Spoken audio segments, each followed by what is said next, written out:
to 2023. I'm calling this year a whole new world. Let me see the thing that Disney song, which I won't dare to sing for you.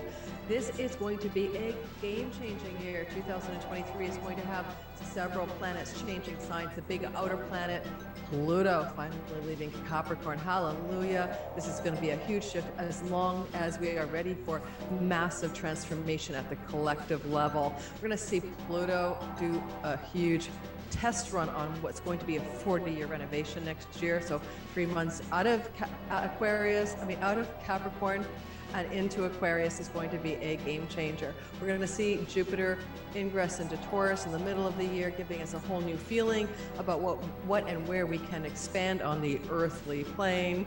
We're going to also find that with the movement of Saturn finally out of Aquarius, where we've had a restriction around societal rules, and we now think of those now in hindsight in the rearview mirror as pandemic restrictions and rules and lockdowns and laws around that. And that's very Saturn in Aquarius. He's leaving. Hallelujah, into the sign of Pisces, which will bring us an ability to bring our dreams down to reality individually and collectively, and may open up whole new fields of artistic endeavor, including a whole new world of metaverse or simulated reality gaming. We'll get to that as well. And lastly, Mercury himself is doing something really cool, spending like half his year in earth signs because he retrogrades there. This is the mercurial messenger of the gods, and the guy in charge of markets suddenly really focused on the earth, the resources, the money, the land, the markets, the stock markets. And finally, just these are big broad brush strokes, we're going to get into the details for your sign. And finally, we also have the movement of Mars, who's been in Gemini since August of 22, finally leaving Gemini in his rare 7-month stay there. And that's going to feel like a whole new change of energy as well, especially as all planets will be in direct motion as well by the end of January. And we've been living through retrogradation slog in the last quarter of 2022, feeling each of us like something is stuck, or we can't get going forward, or we're in a quagmire, or we're retrograding back over old territory. Yeah, so Groundhog Day style. So let's get going. We're going to talk about your sign, your rising sign, sun and moon. I'm going to be touching down on the most germane and most useful information you need to know in a short mini 10-minute reading, in which I'm going to touch down on maybe 2 or 3 maps, things you must know for your sign in 2023. But if you want the long version, then you're going to check out my description box below, and you can grab your sign, sun, moon, and rising, or my all signs bundle for 23 for a very affordable price. A labor of love. Each video is 60 minutes long on average, and you'll get every single thing you need to know for your sign in 2023. Okay, that's a lot of content already up front. If you're new to my channel, welcome. My name is Lori Lothian. I am a Hellenistic whole sign house, tropical Western zodiac astrologer. No, I am not Vedic. I say this every single time. This is not sidereal astrology. This is using ancient techniques and tools in a tropical Western zodiac sky pinned to the Aries equinox. It's Aries vernal equinox point. So Aries is anchoring the spring season. That's what a Western tropical zodiac is. Now, it's a symbolic zodiac. Now, also, if you want to know more about me, I teach classes. My Sky Reader 8-week class is taught twice a year. It's an astrology class for beginners. It's, basically be your own astrologer, time your best life. The focus is to get enough essentials to be able to do some basic life predictions for yourself using some very easy and very significant tools. And also you may check out my advanced courses like my Divine Timing Masterclass. Usually teach it twice a year. My next more advanced intermediate level astrology timing tools class, into prediction, is going to be in February. It's only 4 weeks, so you might want to jump into that. All the information to get on there is in the box below, including my Cosmic Moonshine newsletter, which gives you discount codes for readings with me, and a bunch of free gifts and a bunch of perks that nobody else gets. All right? So check everything in the description box. That's that thing underneath the video. People go, where is it? You just click below the title of the video, and then underneath that, there's this whole section with my website and everything else, okay? So know that your rising sign is the most accurate. And I'm just going to, say, because it's your circumstance of being born, it's where the Eastern horizon lined up to when you were born, like, was it on the tropical Aries or tropical Taurus? That's your rising. And that's going to be the most accurate because it's about you specifically. Your sun sign, which I encourage you to listen to, can be about career, purpose, father figures, your discriminating, choiceful, intelligent self that you are focused consciously on, your conscious awareness in life. And when you listen to your moon sign, that can be your mother safety, emotional safety, your emotional temperament about what's going on in your sky. In India, they always focus on the moon sign as well as the lagna, or the first house, or the ascendant. Okay, so I suggest you try all three, and if you have a lot of planets in one place, especially if it involves your sun and moon, like I have 4 planets in Aries, including my sun and moon, even though I'm an Aquarius rising, I'll tell you what, when I do my astrology for me, I can often act as if I'm an Aries rising, and it will be very true. Like I'll get a lot of juice from Aries rising forecasts, okay?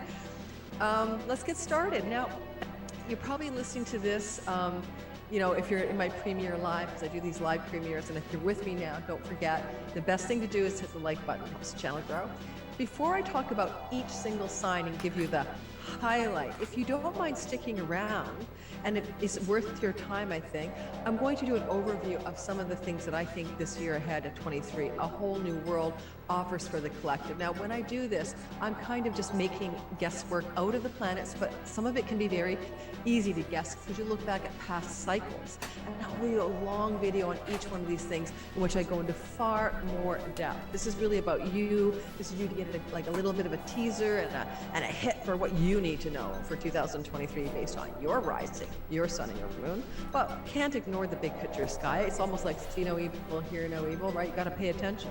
Let's talk about those big whole new world planetary changes.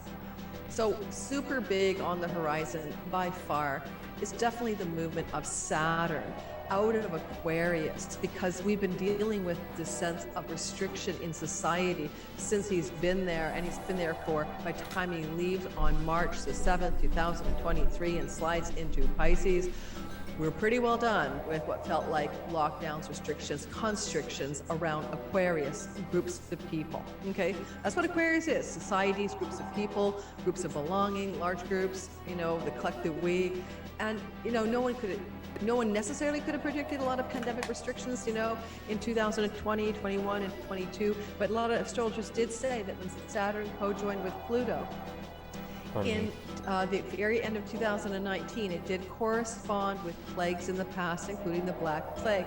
So there was always a sense that potentially this could lead to a pandemic or plague-like things, and of course, it's what happened. And also another way of seeing it is that in Babylonian astrology, Mars was rising in 2019 fall in a malefic place in the sky, and he was also Cazimi in a malefic place in the sky, connected to difficulty in health. Cazimi means he died in the heart of the sun in Virgo, a sign of health. He rose in Libra, a place of detriment. It was connected to a very malefic star, and it all sort of suggested Mars, the god of plagues, because he's the emissary of Nergal, a plague and war god in the ancient tradition, could be happening as well over what? The 2 years that followed that fall of 2019, ending in October, November of 2021. So the plague is actually over. I mean, and that would be the beginning of the Omicron era, right, which has become endemic in our lives. Now, with Saturn leaving Aquarius, I'm going to say that I don't think we're ever going back to any sense of societal constriction and restraint, and instead we're moving into something new. So starting in March, around the 7th, when Saturn leaves, you know, he first exit strategy from Aquarius, and this has been hitting the Aquarius people really hard back in 2020, 21, and 22, right, guys? Like, we have been feeling it. So, because it's been going through our sign, but you know, all of the signs of Leo and Aquarius, for example, the fixed signs, have felt it. Taurus and Scorpio have felt the square. Yo, Saturn, what's up, King Wall? How you doing, man? Sun or moon, ever since, you know, 2020, 21, 22. So we have all of those signs that I just mentioned been going under a lot of stress and strain, and now that's coming to an end. Instead, Saturn's going to start picking on the mutable signs. Sorry, guys. This is, you know, this is your Pisces where he's going, right? And this is your Virgo, and this is your Sagittarius, and this is your Gemini people. Now you get this Saturn square going on for 2.5 to 3 years later. So not us. Hallelujah. Now, one of the things that could happen here that's a positive thing about Saturn moving into Pisces is that Saturn's moving into a place that Neptune has been traveling since the end of 2011. And it's like the big dream, the vision, the illusion, the delusion, the quest for spiritual attainment, the unconditional stuff, the woo, the magical thinking, the addictions, the mental illness, the self-sabotage, the drink the Kool-Aid, the savior, the martyr complex, everything. You know, it's there's a I'm good, lot man. of I'm good. How about you, range dude? with Neptune, right? He rules like the film industry. He rules videography and photography, sometimes music. You know, so he's got that story of all those areas. Now Saturn comes along and he's like, hey, I bring form to the formless. I bring structure to the structureless. I give grounded, realistic, sober results to that which is nebulous, foggy, spacious Neptune.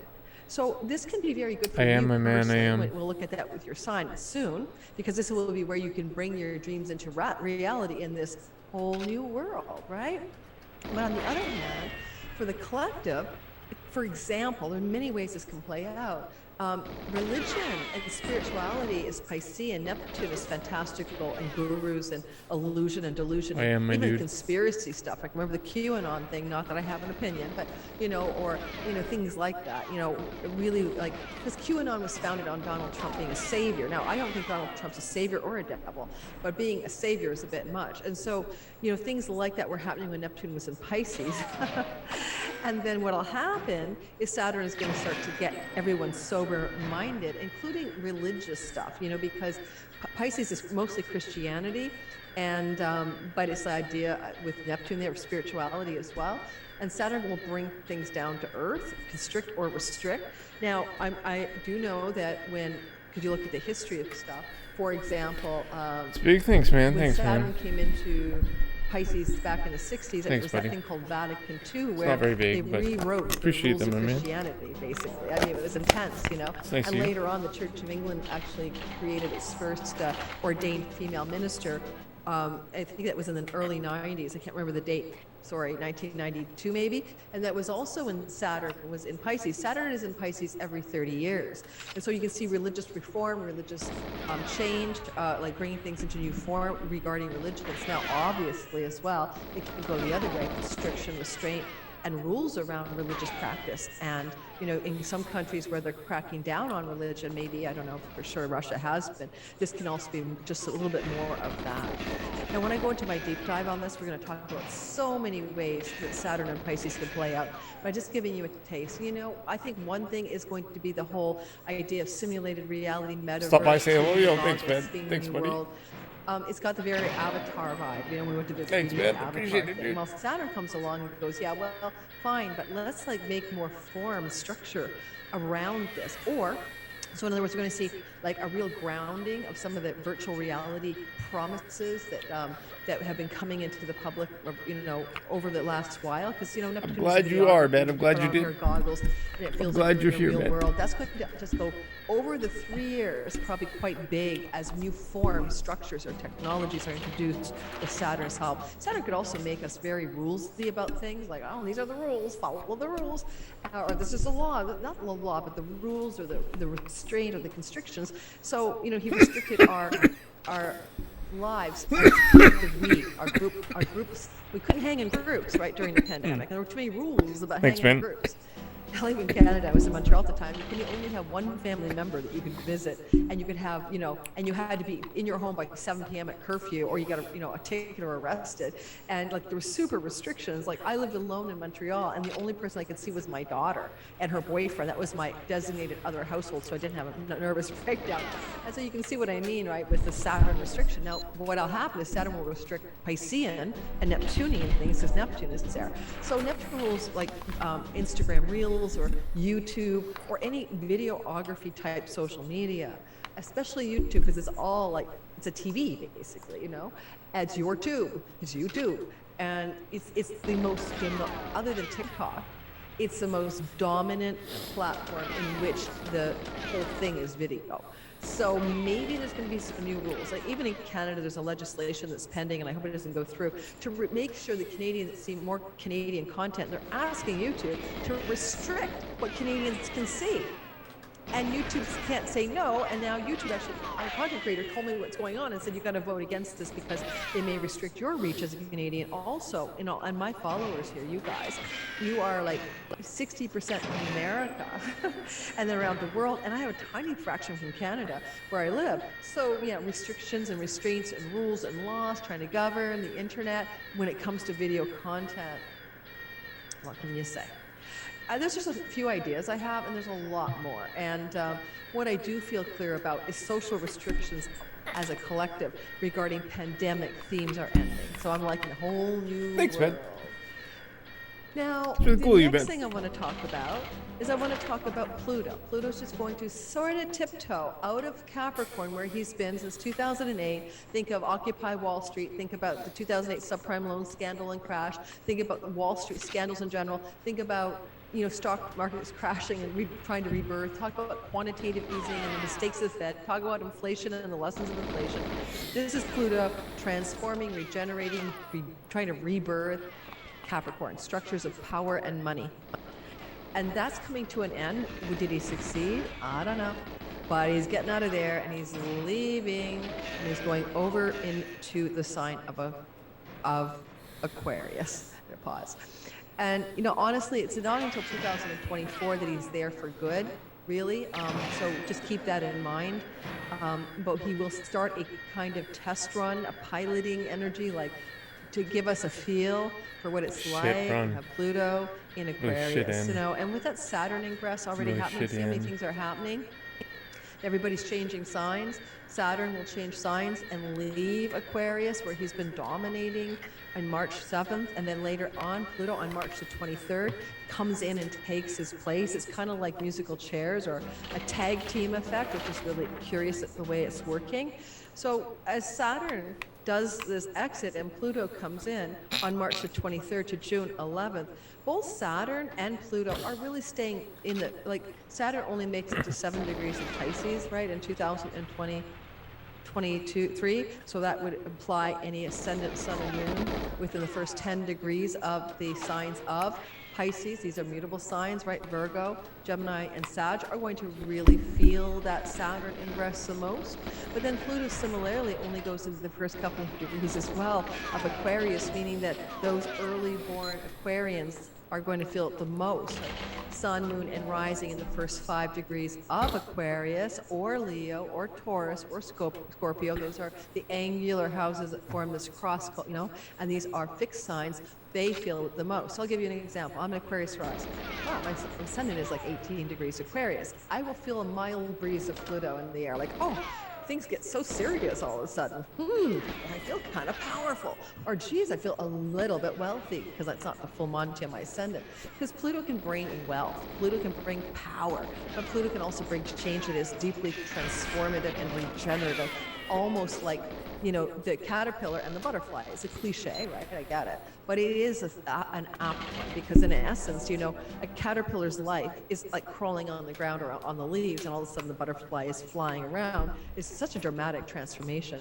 So you can also say that all Aquarius rising people especially, and secondarily Sun and Moon, will transform.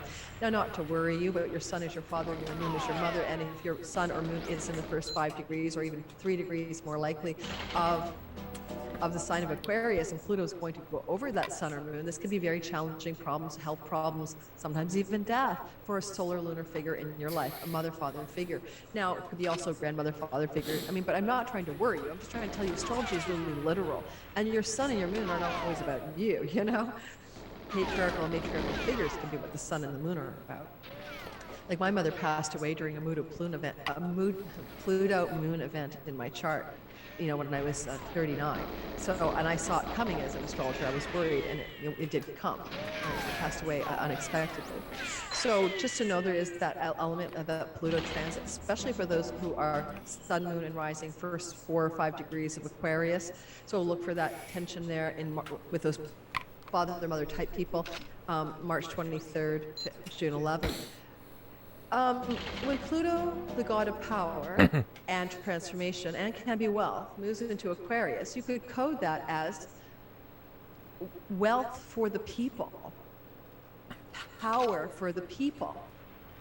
And I kind of think that's going to happen. And one of the ways I think it may happen, and I'll go into so much more detail for each video for each of these planetary stories, is I think it may involve class action lawsuits.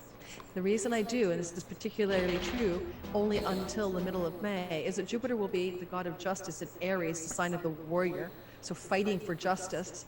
At the same time, the Pluto, power for the people in Aquarius, begins its ingress. And this is where we had Saturn clamping down, restricting, and squashing people with legislation and rules around like things about mandates for vaccines, things about mobility for travel, things about lockdowns about businesses and homes. And you might see a few people engaging together, whether it's because of employment loss or health challenges from the situation that happened with the lockdowns and or the restrictions or the mandates. You may see these people becoming willing to gather to push back and ask for compensation for something. Their lost employment, their tanked business or health or whatever. And so I would guess you're going to see one or two, and you can't class action lawsuit certain parties like pharmaceuticals for various reasons. They're exempt, so these will be class action lawsuits against the government. And Saturn rules governments, and Saturn's a ruler of Aquarius. That's just one example of how Pluto power people may come together. Now, sometimes, because Pluto can be like a narcissistic mafia boss, right? I mean, a dominating, controlling, overly directing power megalomaniac. You could see the rise of a few dominant megalomaniac dictator type people in the world trying to control the Aquarius element, the people. That's just going to happen. You're going to see more dictators or power mongers or whatever you want to call them rising into power over the people. So it can be Pluto power for the people or power over the people. Pluto transforms everything. Aquarius can be associated with science, right?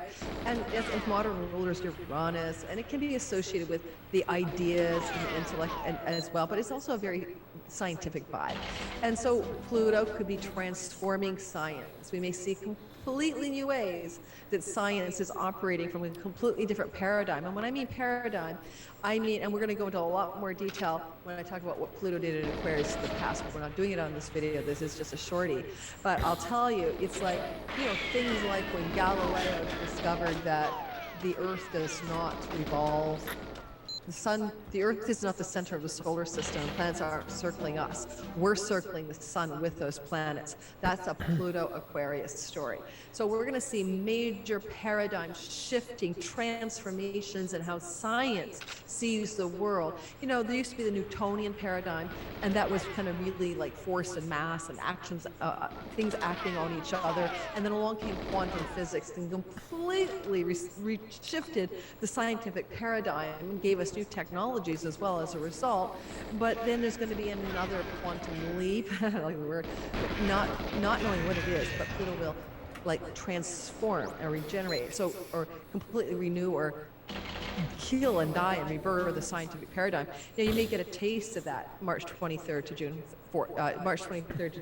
11th. We all may get an announcement in the cycle of science about some new discovery or some new paradigm, like a great discovery, because Pluto can rule power things like oil and gas and stuff. Some people say it's Neptune, but I see it Pluto. Pluto also rules gold and silver and precious metals, and that could be more dispensing of precious metals to the people, or fiat currencies dying as we have currencies based on a new precious metal standard. I'm making stuff up, who knows? And the other thing I'd say is, I forgot my train of thought. Pluto power wealth people. My brain just went off the line. Oh, it's a scientific paradigm. Oh, oil and gas. This would be a really big shift, but someone discovers a non-polluting / easy on the environment and new energy source. learns how to harness the quantum foam, which has been talked about forever. I mean, do a Tesla in our generation and come up. I mean, Tesla had all kinds of things about how to generate power and electricity. He was in cahoots with Edison, and Edison betrayed him. So we could have a real scientific revolution, paradigm change, as Pluto moves to Aquarius, and we come up with these new technologies, and finally even robotics. You know, Aquarius would be the robotic story with Uranus as a modern ruler. We're going to have our first breakthrough where we have a sentient robot, maybe, and that's already in the air, right? The whole thing is in the air right now because that Google guy who said that his robot passed the Turing test, which meant that the robot was acting as if it was sentient, so much so that the human couldn't tell the difference. Turing test. So there's a possibility that we're going to have a real breakthrough in what looks like Turing test passing robots, where we can't tell the difference. And that's the story that Pluto may tell for 20 years. He's going to be in Aquarius until 2040. But the first taste of this is March the 23rd to June 11th. I hope you're still with me because we'll get to your sign. I told you I want to give you the overview and then we'll move into your sign. I do think that with the third thing, with Jupiter leaving Aries, we're going to find some interesting developments, and that's going to happen.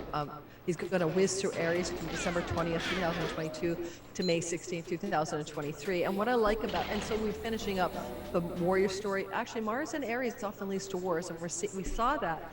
The war began before Mars entered Aries, which was May 11th last year until October 28th. We saw the war in Ukraine start before that, but Mars in Aries often is connected to, well, first of all, often connected to the death, assassination of somebody that is in the war-like zone, like a leader, and that coincided with an assassination of one of the Al-Qaeda guys, right? Head honcho. But sometimes Jupiter, King, Aries war, cutting throats, ending, can also prolong war. And so I would say that Jupiter is still in Aries, right, until mid-May. So I don't know how that war in Ukraine is going to go, or the war or the battle between Taiwan and China for the sovereignty factor and things like that. There are other hot spots in the world as well. And but then I'm not going to linger here on the Jupiter's remaining time in Aries because I want to talk about the sweet spot in Taurus just as a principle for the world. It's going to be a lovely kind of feeling here as Jupiter comes into contact with the North Node in Taurus. So there's a synodic cycle around that. The North Node moves every 18 years through, or 18 and a half, 19 years, 20 years to go through a sign, right? So that's North Node moving through Taurus. This is the beginning of January 2022. That's our eclipse cycle. And then we have the movement of Jupiter now meeting with the North Node, and Jupiter does it every 12 years. So there's a 12-year and an 18-year cycle meeting together. So it's not a common thing. And in fact, just to let you know, the last time we had the Jupiter North Node of the moon meeting together in Taurus, I'll let you know when that was so you can see what I mean.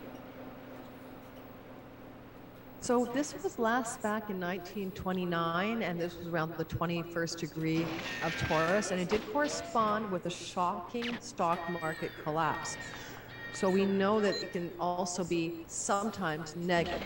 And the reason that may have happened, of course, is because Taurus has to do with money and currency, has to do with things to do with those tangible financial things, assets, and things like that. And of course, it led people to lose their homes and jump off buildings. So there can be a downdraft here. And so I'm quite aware of that. And so on the collective side, could we have the same thing happen again? Well, you see, in the United States chart, for example, because it was a USA stock market crash that happened in 1929. In the United States chart, and just before the crash, there was all this rational exuberance when the markets were going crazy. So you can also look at the Jupiter North Node as the irrational exuberance that happens before a stock market correction, but nonetheless, Taurus in the United States Sibley natal chart represents a particular part of the sky that is the workforce, the labor force, the sixth house, and this led to massive unemployment, massive downdraft in that employment rate. In fact, let me look at the exact data of that just so that I'm clear if it was before the actual stock market crash, which I believe was the fall of 1929. So the exact meeting of Jupiter with the North Node was happening on May the 7th. So all right, I'm it ready. Really corresponded, I believe, I'm ready for the run. with this incredible inflation bring it on. of the value of the stock Bring on these market good before gates. it I'm ready. corrected. So we'll see how that looks because it could be the opposite. We could see Jupiter expanding because the North Node, Rahu, the horseshoe thing that looks like this, blows up what it touches. If it touches the benefic, it's supposed to blow up the benefic. But gas giant Jupiter gets a big, helium lift or something. But sometimes, as the old phrase went just before the tech bubble crashed, the irrational exuberance factor.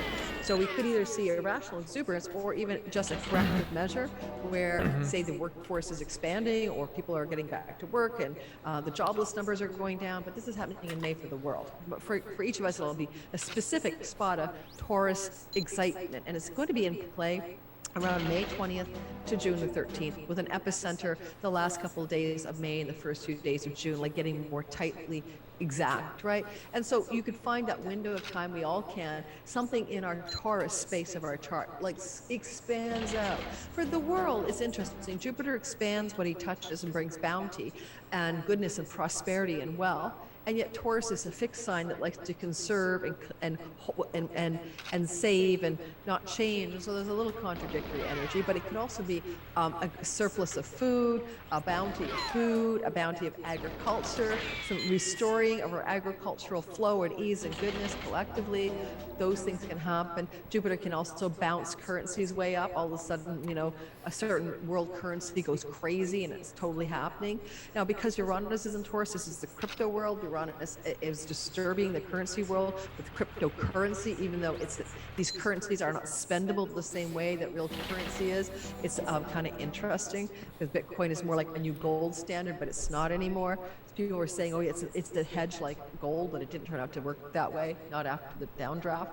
But if any of the cryptos are going to come back online, that could be that Jupiter, May, June, July, but May 20th to June 13th window, where you're going to see a resurgence in the faith, Jupiter, of the Uranus, Taurus, crypto world.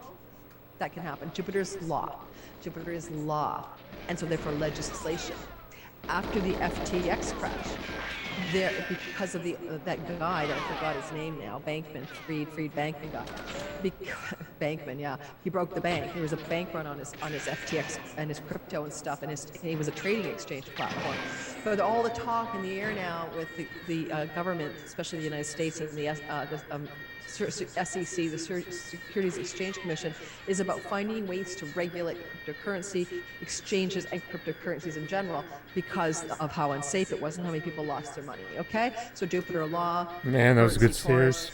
And crypto, Uranus is there, and yay. And later on in April 2024, Jupiter will go in through Taurus to meet up with Uranus. Wow, that's going to be interesting. That was a good run, though. That was really good run.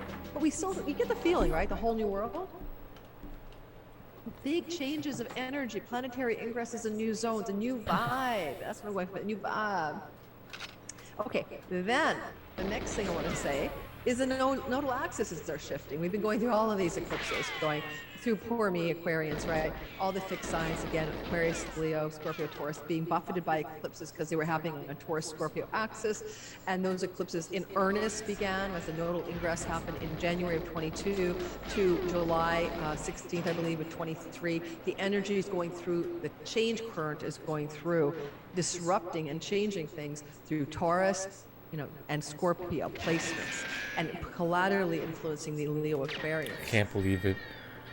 That was such a bad lock shot. God damn it. So what did we see? We saw the crypto bubble pop. 39 we saw stock markets correcting and stuff like that. That seems to be a part of what was going on as Taurus, Uranus, currency, crypto eclipses were occurring, especially the gnarly eclipses, especially the Venus data file eclipse that happened October 25th at 2 Scorpio opposite the cryptocurrency house. And anyway, things like that. That was a total FTX story. So that's coming to an end. And now we're going to enter into a new zone of eclipses, which is through the Aries, North Node transit, and South Node Libra in the month of July. And that will last 18 months. But it's going to feel like a new world. It's certainly going to lighten up your load if you've been one of us fixed signs, and now intensify your story.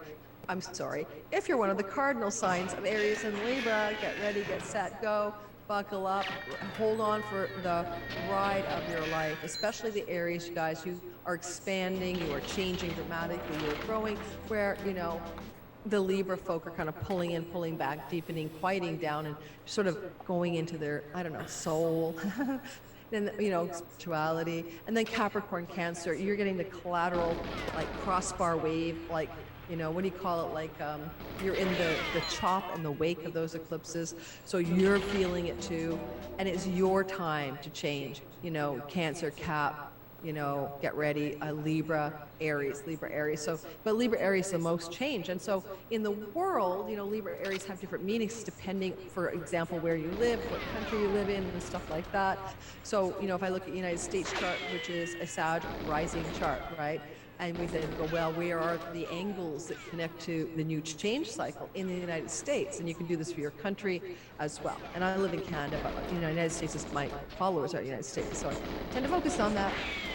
So you would look to the angles for you guys in the United States of your 11th, 5th house axis, and you would look also for your second house, 8th house axis of your country. And the second house is Capricorn, and it has to do with the wealth of the nation. And now you're going to have collateral waves coming off the angles of the eclipse to you. And so there's that. Cancer is also this, connected to money and banking and stock markets of the United States. So this kind of crossbar, cross wave is hitting the US, but also then 5th house themes and 11th house themes, which tend to be more positive, are also directly being amplified. And with 5th house themes can also be about the enjoyment, the play, and the pleasure and the entertainment factors that people in the country are dealing up and having fun with or exploring. And that could be good. Like, why not, right? So you could have like a whole new entertainment world open up. As I said, I do think that's going to happen with the metaverse or simulated reality or augmented reality stories. All right. Certainly rocking the markets, though, and certainly rocking the economic wealth of the country of the United States. And how I think that mostly happens is going to be a stock market, a currency correction with Jupiter in Taurus, particularly. But I think there's going to be a currency price correction in the US dollar that's going to take the US dollar away from being the world petrodollar, basically.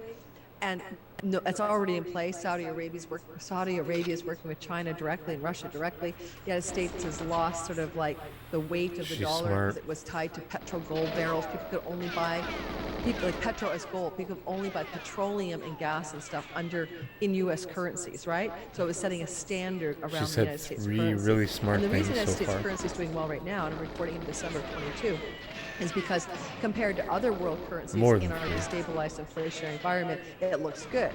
But it's always weighed against other currencies. And so therefore, I expect a massive downdraft of some sort of the U.S. currencies during the movement of the nodal axis shift into the Aries axis of the sky, the Libra axis of the sky, crossing through the Capricorn and Cancer money houses of the USA chart. And I think Jupiter is contributing to that. That's what I'm trying to say. All right. Let's get going now, and we're going to get ready for all signs. Anything I want to say? I'll just make because there's so much to talk about next year. Honestly, that's when I'm going to do a video for everything. Venus says a lovely 4-month stay in Leo next year. Very rare 4-month transit. Basically, it's like June the 5th to October 8th, and it's going to benefit so strongly the idea of women in power as a general theme. And your chart will mean something different. But women in power, powerful women, women as regals, women as ascending into power, women influencing us who are in power. It's going to be great for women, women's movements, women succeeding and stuff like that. What is a woman? I don't know, a female succeeding and all of that. Then you have that fact that all of the Mercury retrogrades, starting off with the beginning of your Capricorn and then Taurus and Virgo, these are going to mean that almost for 2 months or more, Mercury's in Earth signs and contained in the bound of Earth, which is kind of cool. So it's an elemental earth here. This is a term that Gary Caton, a wonderful astrologer, has come up with, not my term. But it means that Mercury is really containing his action, and as long as it stays within Earth signs, this will benefit, of course, all of you Taurus, Virgo, and Capricorn people in 2023. Capricorns first, then later Tauruses, and then later Virgos. But the gist of it is it's also about resources, wealth, land, property, money, currencies, stock markets. These are power structures, Capricorn, governments. These are where Mercury's playing around. He's a mischief maker, a coyote. He brings significant change when he's close to Earth and he's retrograding. Things change. Synchronicities happen, but yeah, things really start to change. So these are the areas in the world. So think about things to do with land and things to do with agriculture and things to do with money and currencies and stock markets and things to do with health. Virgo's health and health systems. So maybe a renovation of the health system. Mercury in Virgo for 2 months, right? So those themes are moving through our sky in 2023.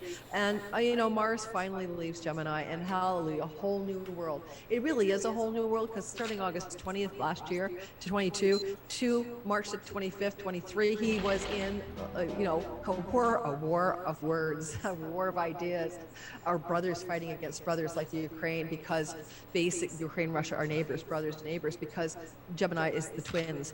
And, having Mars in that sign of words and ideas and the twins has led to a huge time since August through to March 25th, where things like the battle at Twitter and the Twitter chaos, and then Elon finally buying it and firing half the staff, and now being threatened by Apple to take the app for Twitter off their app store. That's a Mars and Gemini story. I mean, so many Mars and Gemini stories, right? The releasing of the female prisoner from Russia in the prisoner swap, the soccer team from Morocco that beat all of the, that was the worst run of all time. Ranks, beat Portugal and these other more established European soccer teams to get there. That's the Mars athletic energy and warrior energy and competition and gamesmanship. Spending so much time in Gemini. And the whole thing about the brothers, this happened under the occulted moon, December the 7th, 8th. And it actually brought people together when that soccer team won. It did, because now the Arab world is embracing Morocco, winning. So it's a Africa-Morocco love up of the brothers of Africa. Because don't forget, a lot of the Arab world intersects with North Africa, and a lot of the culture in Africa is Arabic in terms of the Islamic religion. And so anyway, so now the Islamic and the Arab world is embracing the African world as we are one, as we are going to continue to go for the World Cup and win. It's kind of cool bringing the brothers together. And I'm saying that because Mars was occulted, meaning that in the moon, in Gemini, the big full moon, Mars was at us furthest from the sun and his brightest in the sky, and a full moon covered him up. So Mars is a malefic. He creates the war, the strife, the conflict, the disagreements. And it worked the other way. I have a funny story. I took my daughter shopping, which I hate doing, and we usually fight when we shop, and it was during the occulted moon, and I bought her some beautiful clothes, and we didn't fight once, and we said we had the best shopping trip we've ever had. Why does it matter? Because the moon and Gemini is my 5th house of children, where Mars has been going. And instead of having that fight with my daughter 2 days after that moon, 3 days after, it was actually the best shopping trip we've ever had together. So an occulted Mars I'm seeing turns out to be a Mars who can't damage anything. And in fact, may do the opposite. Instead of cutting and tying, severing, he's bringing together Gemini brotherly love, having that soccer team win. And I hope that's entertaining for you. That's how I took it, and I hope you're still listening, because I know you want to do the all signs. Okay, so let's get going. And let's start off with Aries. Why the heck not? Now, one thing is I'm going to tell you, if you're listening in the live still, in the premiere, please hit my like button. It helps my channel to grow. The algorithm says, share her thing. People liked it in the live stream. And if you're not subscribed, seriously, at least 50% of the people who regularly view my channel, it shows in the back end, aren't subscribed. It's so stupid, please subscribe. Man. You always unsubscribe. But then you know when I post something, you get notified when I'm going live or when I'm doing it the premiere and all of that. All right, let's get started with Aries. So dumb. Reminding you, check the description box. You can buy the All Signs bundle and listen for your Sun, Moon, and Rising, and share with your friends and family. Make it a great stocking stuffer. I'm happy to share it once you buy it. They can listen for their Sun, Moon, and Rising. And the All Signs bundle, it's 60-minute videos times 12. It's such a deal. Or it's a private sale thing. I'm not putting this on YouTube ever. Or you can just a la carte buy your Sun or your Moon or your Rising sign. But why not buy the bundle? Because you get an all-in-one deal. And then it's more fun. I love sharing with people, okay? So I'm a big, why not share the love kind of girl. I didn't really want to share this with you, and I'm talking about sharing. I've decided I'm not going to share the sky because I can't share what the whole year of 2023 looks like and circle that graph. That makes absolutely no sense. Okay, Aries, Sun, Moon, but most accurate rising sign, excuse my squeaky chair, For you, I think the most important thing by far is going to be Lord Jupiter moving through the house of you or over your sun and moon, right? Rising sun or moon.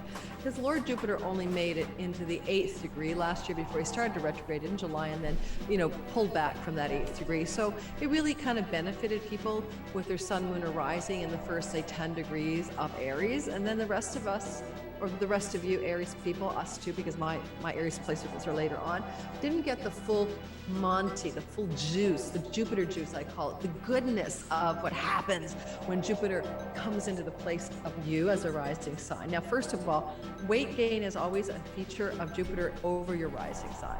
And therefore, you may have put on some weight last year, when he was there, like I did. I put on weight. I was like, oh my God, I feel like really feeling chubby these days. Or you could have been pregnant, or you could have been building muscle, right? These are for the rising sign people in 2022, when Jupiter from May 11th, right, until October the 28th was moving through your sign. But you also could have been more buoyant, more expansive, renewed your hope and faith in life. You may have connected more strongly to the archetype of being a leader or a teacher. I started really teaching a lot of astrology during that transit because of that transit, more than I had any other year. I love teaching classes. And it's one of my favorite things to do is help other people learn how to use this tool called astrology. So for me as an Aries sun and moon, I felt that too. But your Aries sun last year and your Aries moon could be your mom and dad, and they could have been getting Jupiter's blessings for their life, or it could have been about your focus on your career. Your sun or your moon could be more about your idea of your nest, expanding your nest. When I was having that transit over my sort of pretty close to my moon last year from May to the end of October, I did expand my nest, all right? It led to a relocation of my home to a way better place, more expansive, more better views, a roof deck and all of that. And that was a part of that Jupiter story. So let's keep looking at this year then. This time Jupiter moves past the 8th degree and goes through the entire range of all of Aries. So everyone, sun, moon, and rising through 0 to 29 degrees of Aries will experience the blessings. All right, so that's good. Who doesn't want that? Luck, opportunity, growth, expansion, prosperity, wealth, leader, better health as well. It can improve your health. Who doesn't want that feeling of Jupiter going through your space in the sky? And one of the things about this placement is you can be very, very, very magnetic to people, charismatic. They'll follow you over a cliff. So be careful where you lead people, right? It's like you're a natural king and queen of Mount Olympus. So I find that it makes you very capable of commanding and leading people. And that can be a good thing or a bad thing, depending on where you're leading them. All right, so any downside to having the Jupiter story moving through the house of you? Sometimes you could be overinflated with your self-worth and take yourself way too seriously. Sun is exalted in Aries and Jupiter is pretty powerful, so if it's coming over your sun, you may have super bombastic, super high expectations for your career and purpose success stories, and you may overreach a bit. Just watch for that. But on the other hand, it's still just Jupiter. And if you aim high and miss the mark, is that a bad thing? I mean, in other words, who says it's a bad thing? Like, why not aim high and miss the mark? At least you tried. That's another thing. You could definitely reach new heights of success in something that you're focused on. Because Jupiter's working in the house of you. So it's what you focus on. He applies himself to you, with you, to support you. And so it could be your heights of career, heights of relationship, heights of home and real estate success, especially because that's angular to the first house.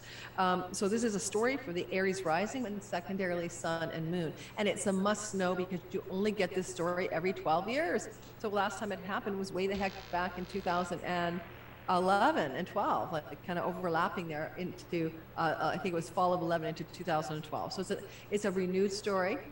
And it's back again. It's different than it was last time, of course, for various reasons, but here you go. And I'm only going to do maybe 2 things for each sign because this is your teaser for the all signs video. But by far the second most important thing you must know as an Aries, without a doubt, is the ingress of the nodes of fate. This north node in particular, Rahu, moving into your sign. Now you're going to feel that in earnest in July, right? Around, I think July 16th, the ingress point. And that's going to be 18 months of the north node expanding you, propelling you to be larger. If it's your sun, it expands your career and purpose. And if it's your moon, it expands your home, your safety, enlarges your sense of emotional range or comfort, but certainly the rising signs, life circumstances regarding you particularly, and you identifying a larger version of yourself beginning in July. But there's a precursor window to this change, expansion, and re-enlargement of you. And the precursor window is an eclipse happening on April the 20th at exactly 29 degrees of Aries. So it's a hybrid eclipse because the nodes are still in Taurus. The North Node's still not quite there, but it is a total eclipse, and Jupiter's there as well, conjunct Jupiter. So you're going to get this kind of Jupiter expansion growth or opportunity, maybe, new moon, new beginning, energy coming through your sky in April. And it is the kind of harbinger or a, what do you call it, like on the edges of something, peripheral or foretaste or foreshadow eclipse of what's to come with all the new eclipses that start in July. Now, there's no eclipses in July. There's a Libra eclipse in the fall, and there's another eclipse in Aries in the spring, but you're going to get the sense of the beginning of this eclipse cycle. So as Rahu moves into the house, North Node moves into the house of you, expanding your identity, expanding your sun and moon, your career, your home, and your mother and father stories and stuff like that. This is exciting. There's no doubt about it. But that eclipse is going to tell you something first. So even though it's a little bit later, look at that eclipse, especially, like, put it this way. Maybe a month before the eclipse on April the 20th, add about 6 months after until October. What big opportunity, expansion, growth thing are you grabbing a hold of and feeling lucky with? Even though Jupiter is in the eclipse and he is eclipsed in essence, I still find Jupiter eclipses bring something good as long as Jupiter's not in debility, and he's not in debility here.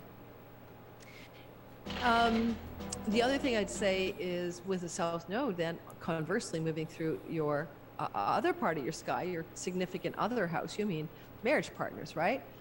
Or business partners, or like somebody that you would like, really significant partners, you know?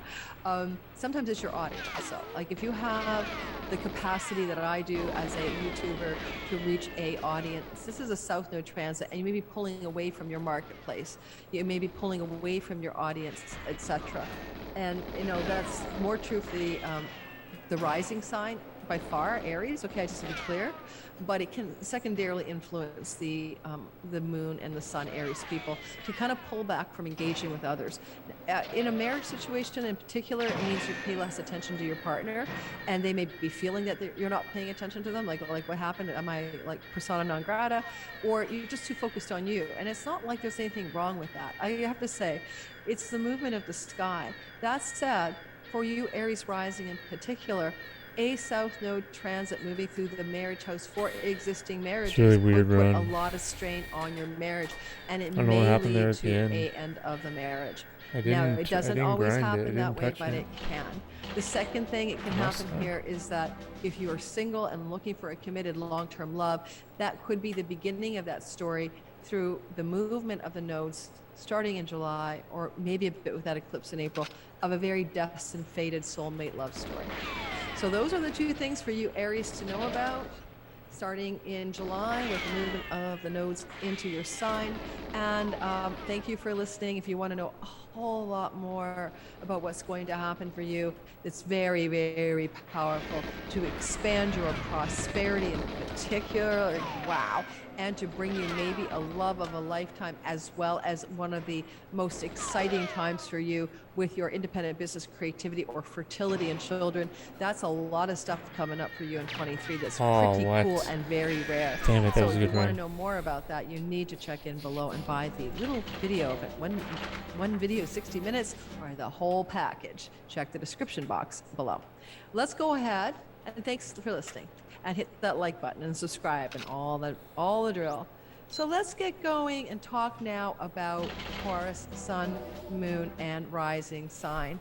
Taurus, the story for you is like I'm picking the two most important things that I think you need to know about, rather than give you the whole Monty here, is definitely also like the Aries story. It's the Jupiter story. Jupiter will be moving into your sign, and that's around the 16th of May. And you will have Jupiter in your sign for a year until May of 24. first of all, it only happens every 12 years. And so last time would have been 2012, 13. Number two, it's most excellent, right? Did I say 12, 13? Yeah, that's when it would have been. And it's most excellent for your health, for your body, for your sense of being lucky and prosperous and thriving, of being magnetic, magnanimous, charismatic, and leaderful, or teacherly. Jupiter is a teacher, being able to command, teach, and lead others. It can make you chubbier, and you can put some weight on. You may get pregnant because it's your girth that's expanding, or you could build more muscle in your body. All ways that you get bigger somehow physically, especially for Taurus rising. It also is really good for you in terms of just being able to produce lucky outcomes through your choices and actions in your career with regards to significant business and love partnerships and land and property and real estate as well, the angles to the Jupiter transit. There's little downside to a Jupiter first house transit for you in particular, but I will say with Jupiter coming into proximity to the North Node around May 20th to June 13th, and most exact around the beginning of the month of June, like June 1st, 2nd, this could be, or May 30th, this could be a huge bolt of very expansive luck, wealth, prosperity, success, gratitude, faith, hope, and optimism. I mean, something big is happening here, right? North Node expands what it touches, and Jupiter is a benefic in the house of you and your body and getting expanded. This happens to be more proximate to your sun, moon, or rising sign storylines. Your sun or your moon could be a big lucky break around home, property, moon, security, safety needs, mother, or the sun, maybe about purpose, life purpose, direction, career, ambition. Man. But it is definitely most awesome. And so for you Taurians, what could I say that's negative about it? Nothing, but it really does impact most acutely the Taurus people in the first 10 degrees of Taurus, sun, moon, and rising, but it will impact all Tauruses. It's just too big of an event, especially with the North Node meeting with Jupiter, kind of blast radiusing from the early degrees of Taurus, but expanding out. I wasn't even close. And certainly the North Node can bring like a kind of a beautiful, since it hasn't happened since 1929 in Taurus, it won't happen until 1959 or something again, a once in a lifetime golden lucky break opportunity for you as a Taurus. How could you not want that? This is just so incredible.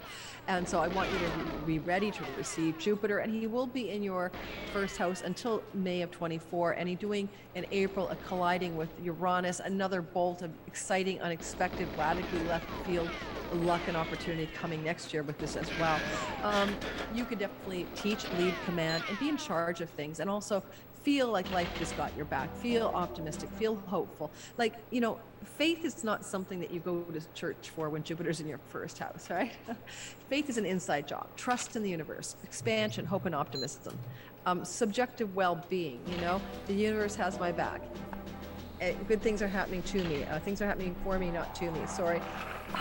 Like, I really swear, it feels like my camera is blurry. Okay. Anyway. What else? This is a titanium earring. I only have one of half my earrings that I bought when I was like in my 30s, and I cannot believe I still have it. And I love the rainbow colors that cheered me up. So I thought I'd put it on for us today.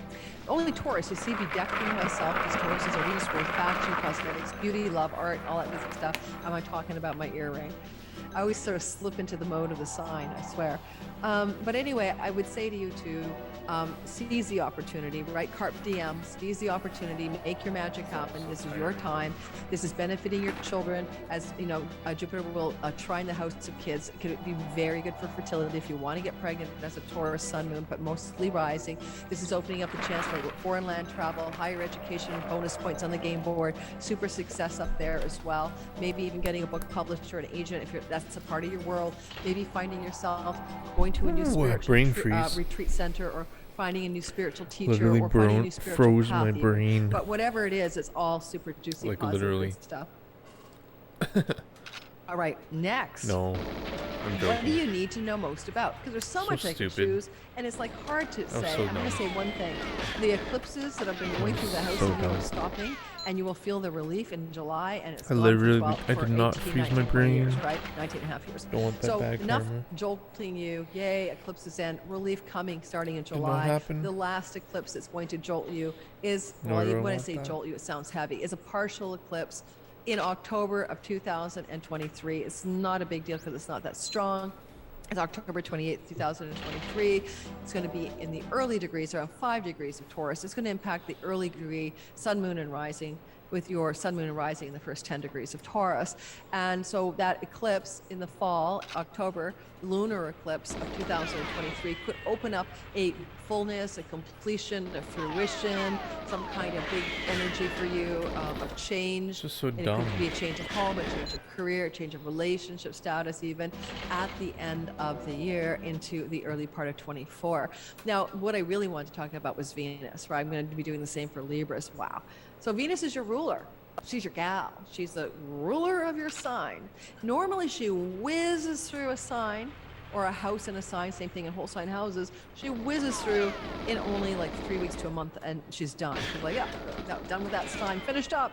Not this year. A rare 4-month plus stay in the sign of Leo, and that's going to be extremely positive for your home, domestic life, property, land, and real estate, relationship to your mother, relationship to your domestic enjoyment of your private downtime in your home.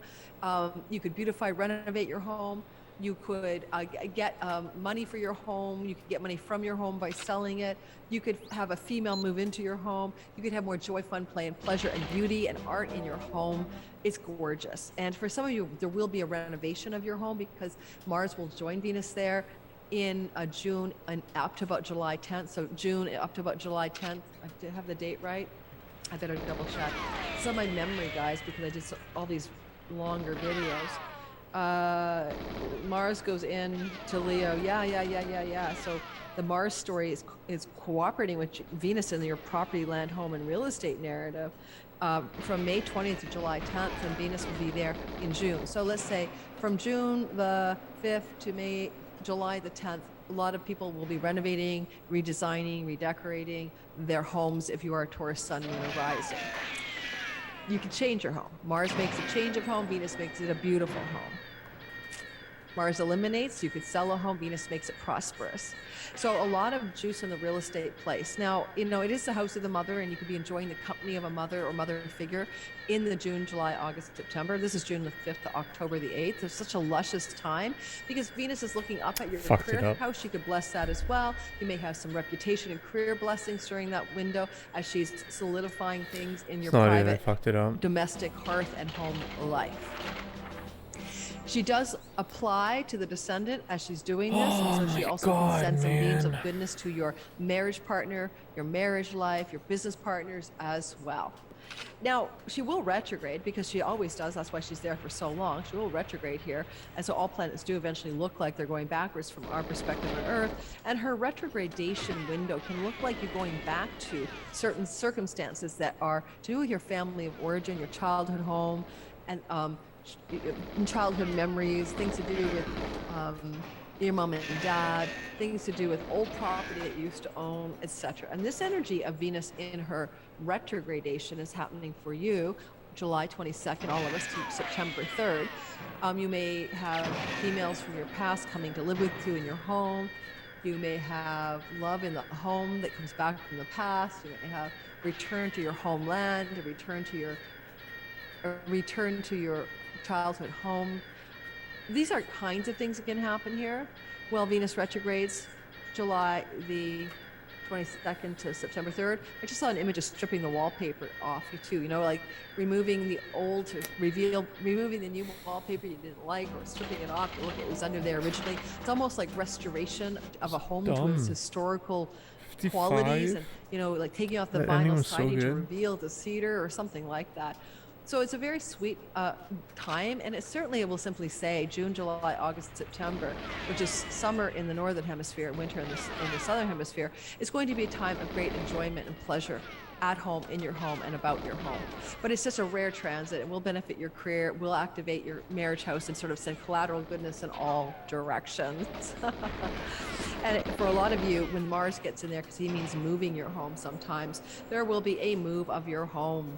That's most likely to happen around June the 5th to July the 10th for some Taurus sun, moon, and rising sign people. I know my daughter's a Taurus sun. Her lease is up around that time at the end of May into June. She's probably changing her home, and Venus will bring her a beautiful home. that kind of thing.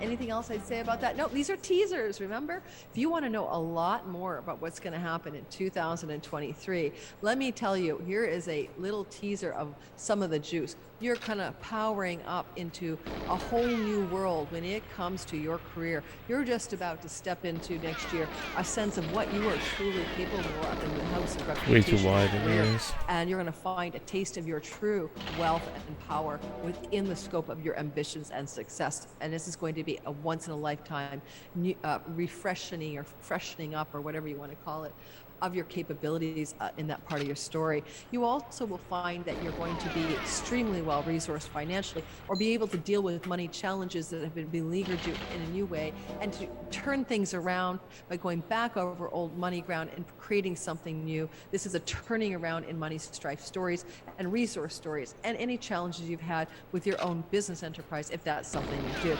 This also is going to be a year ahead. I'm just giving you teaser overviews because I want you to get my longer video, where if you've got an addiction or a self-sabotaging habit, you're going to kick it out, especially in the first few months of the year, and no longer go back to that problem. Yeah, get rid of the weed, the vape, the wine, whatever you do that you shouldn't be doing. And there's also some stuff going on here that strongly suggests a kind of a, how would I describe that for you? A movement toward it's like you see a mirage in the desert. Authentic you see the 53 Mirage run. You're no longer going to stick with people. And then you see it's a 54. Like, you should or could, or maybe it was safe or something.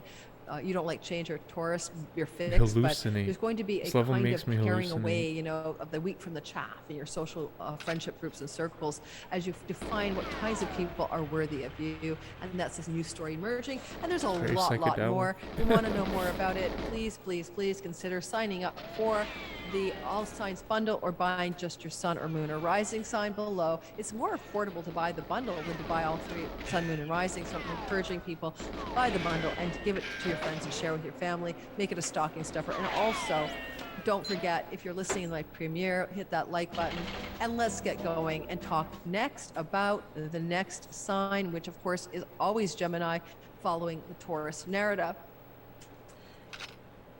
All right, Gemini.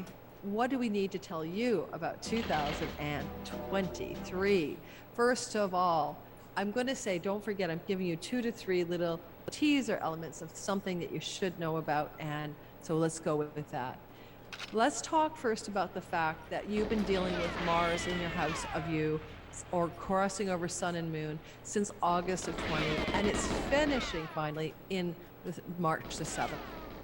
No, March the 25th. And this means that the part of you that has been conflicted, dealing with inner battles and inner demons, is faced with choices, Gemini, 2 ways to go, and Mars is trying to help you decide. You've been kind of waffling on fences back and forth. You also are trying to be decisive, trying to be an action taker, trying to be commanding in your choice making. But there's all Mars this also weird retrograde lag for a lot of that time, which then also made you turn around and doubt yourself. Random So you had a lot of that. That was good. Especially during the went really wide. retrogradation of October 30th through to January 12th. Good news was Mars will go direct on January 12th in the house of you, and all of your back and forth negotiations, inner battles, and indecisiveness about what to choose, which direction to go. These are Mars words, what action to take. This is now decisively known by you. By January 12th, you're going forward. And if you had a marriage partner or significant other in your life, you were gnarly at them, right? You were short-tempered, you were probably argumentative, you had to suffer fools gladly in clients and audience and business or love partnership. That's because exactly you were what I need Mars. to do. That's And twice in a row. you may have injured yourself. It can happen with Mars in your first house for the rising Geminis, and also you may have had some inflammatory health problems as well.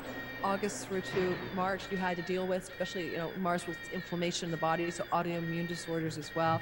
And you may have had to deal up some surgical procedures as well, because Mars can invite you to surgery, eyes, the physical form, if this is your rising sign. These are secondarily thematic over Sun and Moon.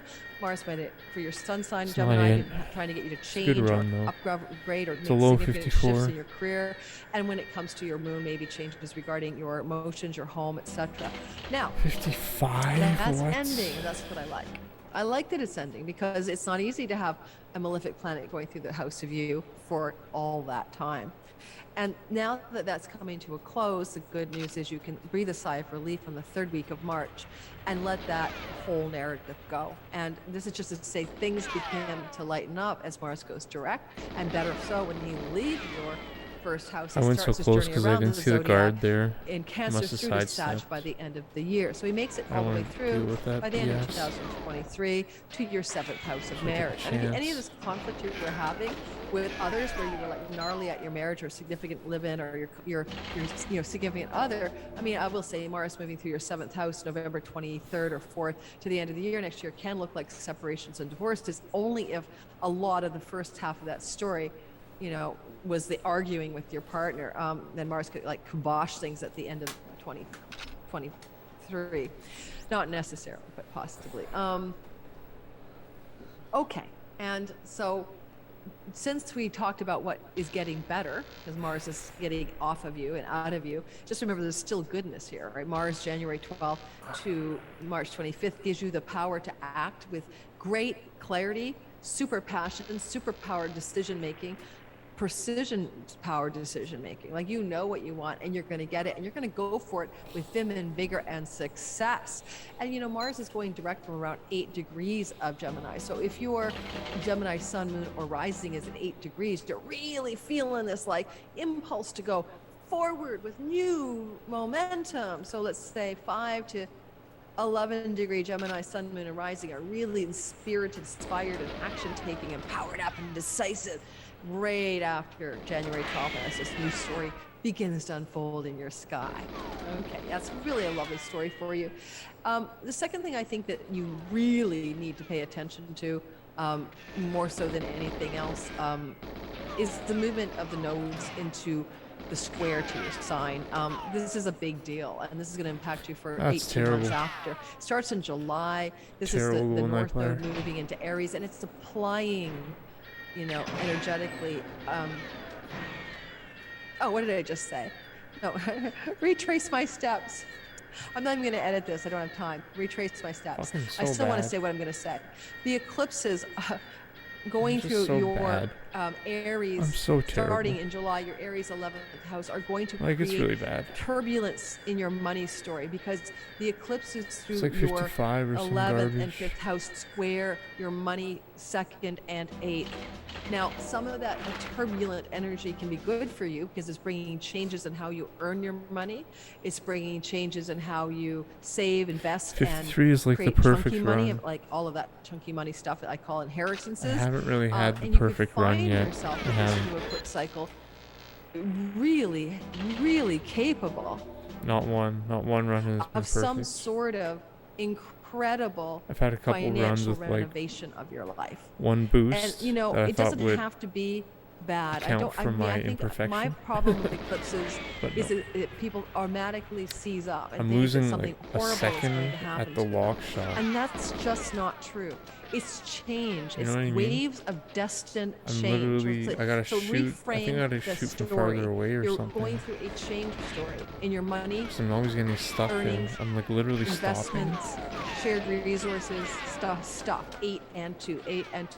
Continually cardinal to the Aries Libra axis changing. So get ready between July of 23 and the end of 24 to see yourself massively shifting how you deal with the money and prosperity and resources story in your sky.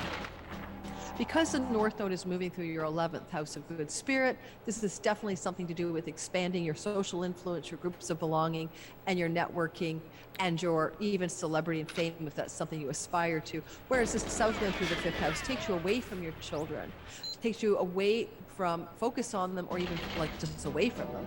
Also, the South Node through your 5th house in this new eclipse cycle could say any love stories that you have in play before the eclipse cycle could lose and go down the drain, so to speak, lose their energy. But you could also find this is karmatic. This is like a soulmate is coming through the love house and romance house. It's not a great transit for having children. And so if you are Gemini rising trying to be pregnant during this transit, South Node often means disappointment here. So, I mean, yeah, you could say it's a soulmate baby, but I'm just sort of suggesting it's not a great fertility transit in general. And that starts off to be true for a Gemini rising, most particularly anytime from July of 23 and at 18 months. But I really think it's the square to the money axis. It's a big story here. Sometimes this can also bring inheritances through the 8th house. And if there's somebody you stand to inherit from, probably a Saturnian figure, like an elder, and it won't be like, because Capricorn is the ruler of your 8th, an elder could come into your life, somebody who, like, out of your life, who, it could be even like an elder friend, an elder parent, grandparent, whatever. So there's a possibility of some eldering, inheritancy, money coming through the sky as a result of the eclipse cycle. Now, there is a possibility of that more strongly, I think, once Saturn is fully, more deeply enmeshed in your 10th house, which will be in 2024, but it could even happen in 2023 for the early born people, like your sun, I moon, just or Gemini missed it. That would have been really good. is in the first 10 Could have been degrees pace. of the sign of Gemini. You're more likely to have an inheritance or bequeathment, because I want to see Saturn in that 10th house, activating the 8th. And he's the Lord of time and karma, but also the Lord of your 8th house of inheritance. Okay. Those are your 2 teasers. I think I covered it. I'm sorry for the blooper. My brain is a little offline. I've been working today, and now I'm doing this very long video. Thanks for listening. Now, there's big things happening next year that you really want to know about. Looks like an incredible amount of journeying, trips, travel, education, and learning. A lot of fun with extended family, siblings, aunts, uncles, cousins. But boy, are you busy on the travel front. Enjoying that. If you have online businesses, things are taken off for you Geminis next year. Holy, holy rocket ship of goodness as you become better and better at that world or teaching world as well. And there's also some stories going on in your sky that I'm just going to hint at here, where your spiritual life could totally upgrade, and you could come into contact with a profound spiritual teacher, or a revelation, or a new sense of transformation through faith and spiritual attainment. So some of you people are going, Gemini people are going to go for a guru or a powerful teacher, but other people would just go for a deep sense of proximity to the divine and a revelation that comes with that. And there's so many other stories happening in your sky, including the possibility of wealth through land, property, and real estate, and expanding your finances and being able to do that through land, property, and real estate, and many other stories. But hey, you want to know more? Get the All Signs video, and or just buy your sign below. Why the heck not? I didn't feel any different. You won't regret it, I promise you. I tell you everything you need to know about 23. Thanks, guys. I had to move my room because I'm visiting a friend. It just came home. So Gemini, sociable you. I had to change the room and put a green screen on. Stupid level. She might be coming home and walking around behind me, packing for a trip to Hawaii. So anyway, moving on. I think I covered it, Gemini. I was just giving you that teaser of get the whole Monty and get way more detail about the year ahead. Moving on to Cancer, Sun, Moon, and Rising sign. So you guys are experiencing, okay, first of all, and let me just cue my chart because I had to wander around. I'm recording. Okay, so you guys have a year ahead, which I think there are going to be 2 main features that we need to talk about. And there's a lot we need to talk about, but these are the ones I think you should be most aware of. Okay, that's where we're going to go. One thing about you guys is that all of the Cancers are very lunar, and that means, you're a lunar being. That's the Lord of your sign. I was just so happy to see the cutscene. Lunar eclipses and also eclipses, because the sun and moon, new moon eclipse is a solar eclipse. I risked getting hit by or hitting the truck just because I wanted to see the cutscene.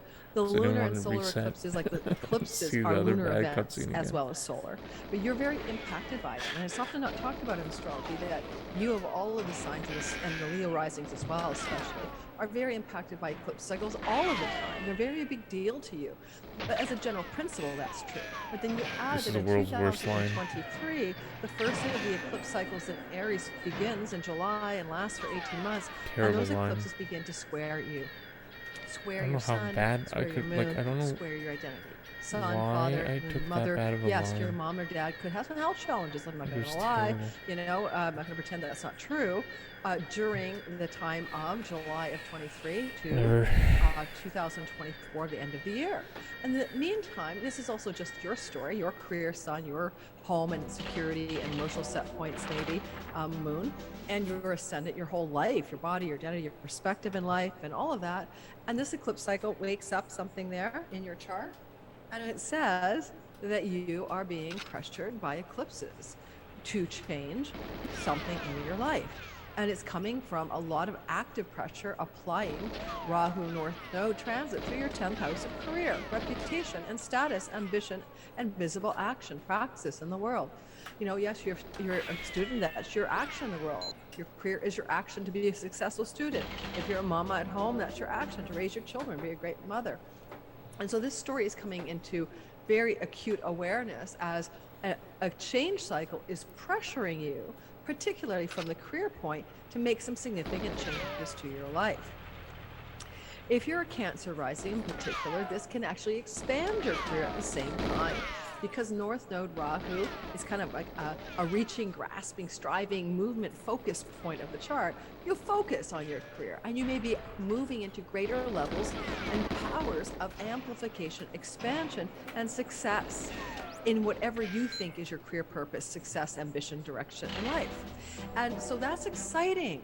And you know, it's really lovely because before the nodes move there, which starts in July, there is energy of a Jupiter infused eclipse in April. Now let's go back in time, a little out of order here, but Jupiter starts the year strong, starting December 20th through to May 16th in your career house. This is great for all of you, Cancer, to expand your reputation and success, maybe to be up leveled to a promotion, maybe for someone into power to love you up, maybe for your boss to give you favors, maybe for you to get your perfect dream new job, or your existing work and career are just expanding and you're lucky and you're successful. Wonderful transits. Sometimes Jupiter will end your career path, but only if you've been on such a wrong path that the sky must reward you with a blessed ending of the drudgery or the bad career direction you've gone in or purpose that you've gone in. But with Jupiter up here, really racing through your 10th house, and he was here before, right? May 11th of 22 through to October the 28th of 22, but he was only in the first 8 degrees and really only impacting career success for the early born Cancer Sun and Moon in the first, say, 10 degrees of Cancer. Now Jupiter is going to touch all of the Cancer risings and bless you all with this greater success and expansion in your reputation career zone.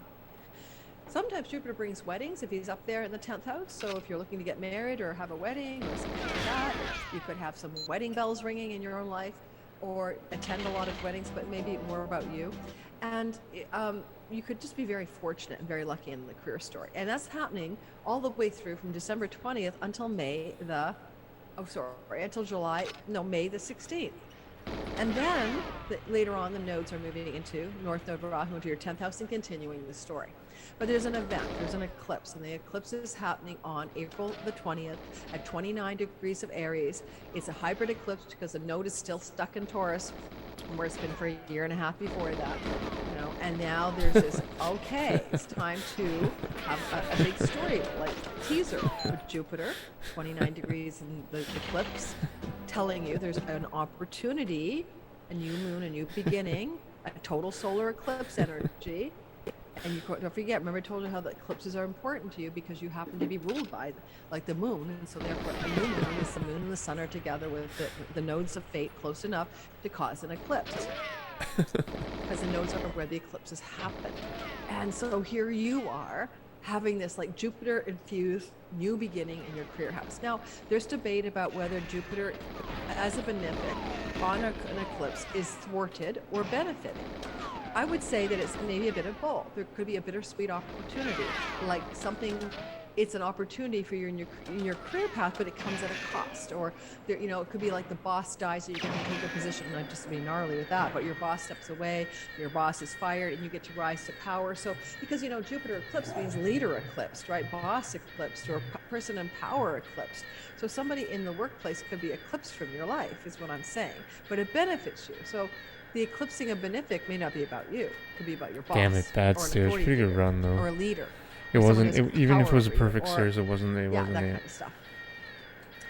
and yet you benefit. And that's going to Oh, be, or a teacher's eclipse. Like if you're, I don't know what your teacher in your career would be, but, or an eclipse of a teacher benefits you because now you step into the power vacuum that teacher left or that leader left. But anyway, all I can say, good stuff is that was a happening. pretty And that high eclipse on 54. April the 29th, total solar eclipse, totality gives it power. It's going to unfold over the 6 months that follow. So it's not just, oh, what's going to happen on April 20th at 29 Aries. No, it's a longer narrative. Now, it'll impact a lot of the Cancer, Sun, Moon, and Rising people because it squares the late degrees of the sign. So anything 25, 26, 27, 28, 29, Cancer, Sun, Moon, and Rising get more impact from the eclipse. If your Sun and Moon is anywhere between 25 and 29 degrees of Cancer, this could be an eclipse that impacts your father, Sun, Moon, Mother, I just have to say. But there's Jupiter there, so maybe it's a negative and a positive, like your parent is diagnosed with a health problem, or but then it turns out in the nick of time. Thank you, Jupiter. Okay, so there you go. Something like that. Oops. All right. And that's the big story for you by far, is that nodal square to your ascendant that begins to open up that stuff. As you move away south node and move into your fourth house, you're going to really pay less attention to people in your home. If you live with family or roommates or kids or whatever, pay less attention to those people in your life. You're going to be less connected to your home, less concerned about it. You're ambitiously in the top of the sky, striving for success. You may leave a home. This eclipse cycle starts in July and lasts by the end of 24. Sell a home, release a home, let go of a home. Time to move your home, let go of a home. And that story is an 18-month narrative. Even that was a so little don't forget, short. it's, in 2023, the idea of changing a home, right, and moving your home is more likely to impact you directly or acutely, or whatever you want to call it, if your Sun, Moon, and Rising sign is anywhere between, let me give you a range of motion, anywhere between 20 and 29 What was that explosion? Did you see the entire screen just shake? Like what? At least, around that, okay? Like what? So, if your rising sign especially is like 20 to 29 degrees, there's a possibility that in the year of 23, you could have a letting go of your home. There is an eclipse down there on October the 20, October the, I should know this when I'm doing the video, right? Hang on. I don't know if I have my eclipse chart handy, but it doesn't really matter the exact date at this point. I'm just telling you that.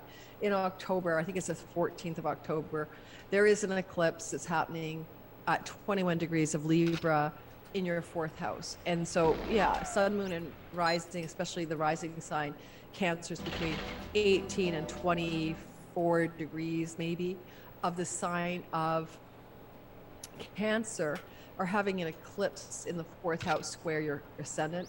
This can definitely look like, it can look like two things: change of home for sure, or a change in your relationship status if your significant other is involved in the story, like married or business partners or significant others, okay?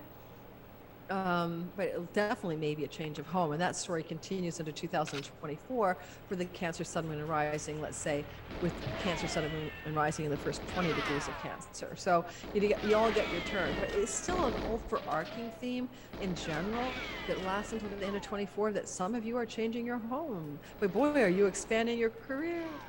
Now, there's a lot of more stuff besides the Jupiter story and besides the eclipse story in your sky, especially when Jupiter makes you blow up in terms of celebrity fame, great financial gain for your career next year, maybe even expanding your social influence and massively expanding your groups of belonging. And there's also going to be a huge amount of love in your finances next summer, like untoward financial gains and prosperity, and a very rare Venus transit. And you also receive next year an incredible, powerful shift of energy regarding how you can become quite wealthy. And the beginning of that wealth building begins next year. And because that is a longer video that I touch into in my 2023 All Signs Bundle or by the individual videos, check that out below. And by the way, I bet you any money, a lot of you guys, by the time you get to March have ditched one bad habit, at least one bad addiction at least, and I'm not even going to tell you why. That will be in the All Signs video. There's so much more going on, and so check it out. And if you're listening to the live stream by buying the All Signs video, you're supporting my career as an astrologer by purchasing the hour-long video. And also, please consider hitting the like button if you're listening in the live stream. Thank you so much. Okay, bye Cancer. Enjoy 2023. Moving on to Leo, sun, moon, and rising sign. You guys, it's getting dark here, so I'm going to finish this video. It's almost 4 o'clock, December 11th in Vancouver. It'll be pitch black by the time I'm done. I keep trying to draw this little light to me over here, but it's not very big. Oh my goodness, it just dropped stuff on the floor. Now it looks like I'm all pink and glowy. Okay, let's talk. Oh, that's a terrible color light. All right, let's get going. Leo. See, only Leo, the diva, cares about the lighting. I always fall into the energy of the sign. I just ate some chocolate. You can't make this stuff up. Just took a break and paused when I was talking to your Cancers to eat chocolate. Comfort food. Okay. Leo, sun, moon, and rising sign. Leo, sun, moon, and rising sign. In earnest, let's get going. There's so much going on next year. It's always hard to pick the teaser best 2 things or 3 things to tell you about. It really is. But I'm drawn right away to talk about the fact that Venus is going to do a rare 4-month stay in your sign from June the 5th to October the 8th, therefore amplifying your sun, career success, moon, comfort, home, and home successes, things with land and property maybe, and your identity, you are personally benefiting from this benefic in the sign of your ascendant. Now, this is a rare transit. Venus is normally whizzing through your sign every year for 3 or 4 weeks. This is not normal. This is going to give you a sustained time of fortunate experience of being lucky, because Venus is one of the benefics. Also more beautiful, more friendly, more popular, more charismatic, a charm offensive you are, more beautiful. It's perfect time for choosing plastic surgeries or cosmetic procedures, changing your wardrobe, upgrading your appearance in any way. But you're also kind of like being able to radiate the Venus story through your just to radiate the Venus story through your identity, so you can become incredibly popular. And if being popular with anything, your clients, your audience, your friends, matters to you, like you want to be popular, boy, do you have popularity. And you can capitalize on it by doing something, promoting, sharing, persuading, seducing something into the world. And you're going to win the day because you are literally unstoppably charming and charismatic and popular and beautiful and friendly and lovable. Sometimes a Venus transit just in general makes us love ourselves more, but you will be loved more as well because of this radiant Venusian dispensation that you are able to emit into the world as it shines through your sun, with your moon, and through your identity on the ascendant. With Venus here as well, this can be a time in which what you wish and desire, like Venus is like, what do you want? What do you desire? What is the thing that you yearn to have that brings you pleasure and joy? And you're going to be able to really deepen into that. Like, ask yourself that, not even like a therapeutically way, but she will retrograde here. That's why. And that's going to lead you to July 22nd to September the 3rd, to deepen your values around pleasure and joy, to really ask yourself, what is worth your time and effort and attention in life? And is it really as valuable and enjoyable and joy fulfilling as all of that? So there's that kind of more quality of deepening into how your Venus story really works for you. And with Venus in this part of you, she's very entitled, right? Venus is a diva anyway, but put her in Leo and she's like a queen, right? You're a diva queenhood archetype and you're really powerful. But when Venus is going through this part of your sky, she does connect to the 3rd house, which is her kingdom, and applying sextile to your 3rd house. This can really help you over those June, July, August, September months to fortify things to do with siblings, aunts, uncles, cousins, connections to those people, childhood friends, deeper connections or opportunities for deeply pleasurable and enjoyable travel and learning, skills-based learning. And at the same time, you have her as the Lord of your 10th house, therefore from a square position over her shoulder in a inferior square, still blessing your career space as you juicily get more radiantly persuasive. So you can take this charm offense and apply it to success in your career. June, July, August, September, into October. And add to that, this is your second big story that you must know about, Jupiter ingressing in May into your career space. Now, don't forget, now Jupiter is going to connect with that Venus charm offense, right? June, July, August, September, but Jupiter is up there beginning in May. So now Jupiter and Venus are in the cahoots to help you expand, grow, big and large, succeed in your visible career. The world is paying attention. People are noticing you. You are a big deal, and Venus makes it easy to be popular and charming and lovable. And Jupiter says, and let's keep growing bigger, bigger, bigger, bigger in your visible career purpose space or reputation space. So for sometimes, Jupiter up here is a wedding or something, and Venus is you getting all beautified for your wedding. It could be true for some Leos that you're planning a wedding in 2023, or it's happening, especially with Venus in that part of your sky until October. So it could mean anytime in June through to October 8th, there could be wedding bells ringing in some of you Leo skies, in you Leo people's sky story, especially when Saturn has already left the oppressive difficult energy of your 7th house in March, and you're no longer feeling squashed by Saturnian heaviness in your significant other relationship. It could liberate you guys to tie the knot if you have somebody in your sky like that. So that's an exciting story. So we talked about the Venus story, and then we got the Jupiter story. Now, a little bit more depth on the Jupiter story. When Jupiter enters into your 12th house, it only happens, your 10th house, it only happens every 12 years. So you're going to have to go all the way back in time, like to 2012 and 13 for the last time this happened. And expand your career, expand your ambition and success in the world. But also the other element of this is that he's going to meet up with the North Node Rahu, who expands Jupiter and makes Jupiter's luck, growth, prosperity, and success even bigger, right? Because what happens is it blows Jupiter up even larger.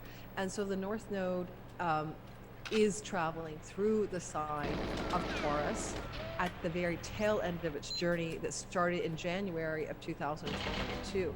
And while it's finishing that up, it's going to meet in the early degrees of Taurus with Jupiter between May the 20th and about June the 13th, with a special focus around May 30th to June the 3rd or so.